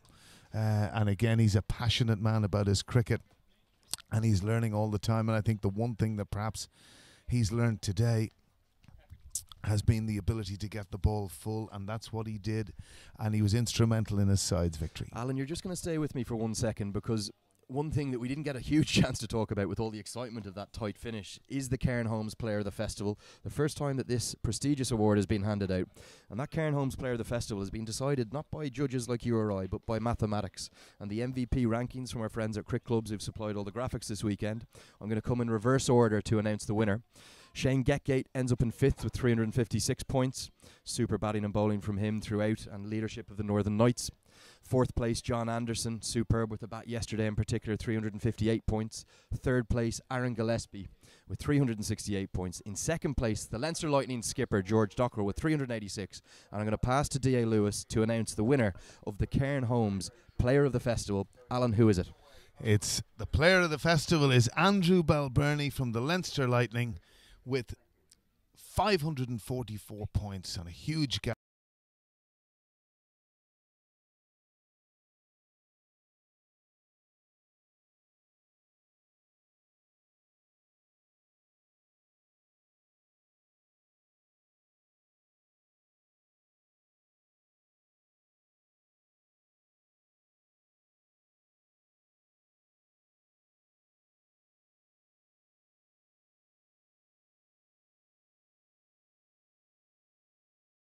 Never nice to score runs in a losing fight, in a losing battle, but credit to the Reds. I thought they played brilliant today and all weekend. It's been a fantastic weekend cricket and a good finish to a great weekend, so positive enough.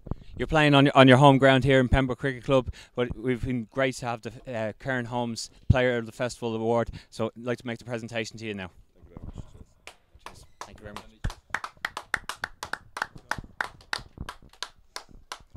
And so that draws us to the conclusion of our IP20 Festival here at Pembroke Cricket Club. From all of us who've presented, commentated, and brought you this production. This has been a wonderful privilege to bring it to you across the world and all around. This has been the Cairn Holmes IP20 Festival from Pembroke Cricket Club. Until the next time, go well.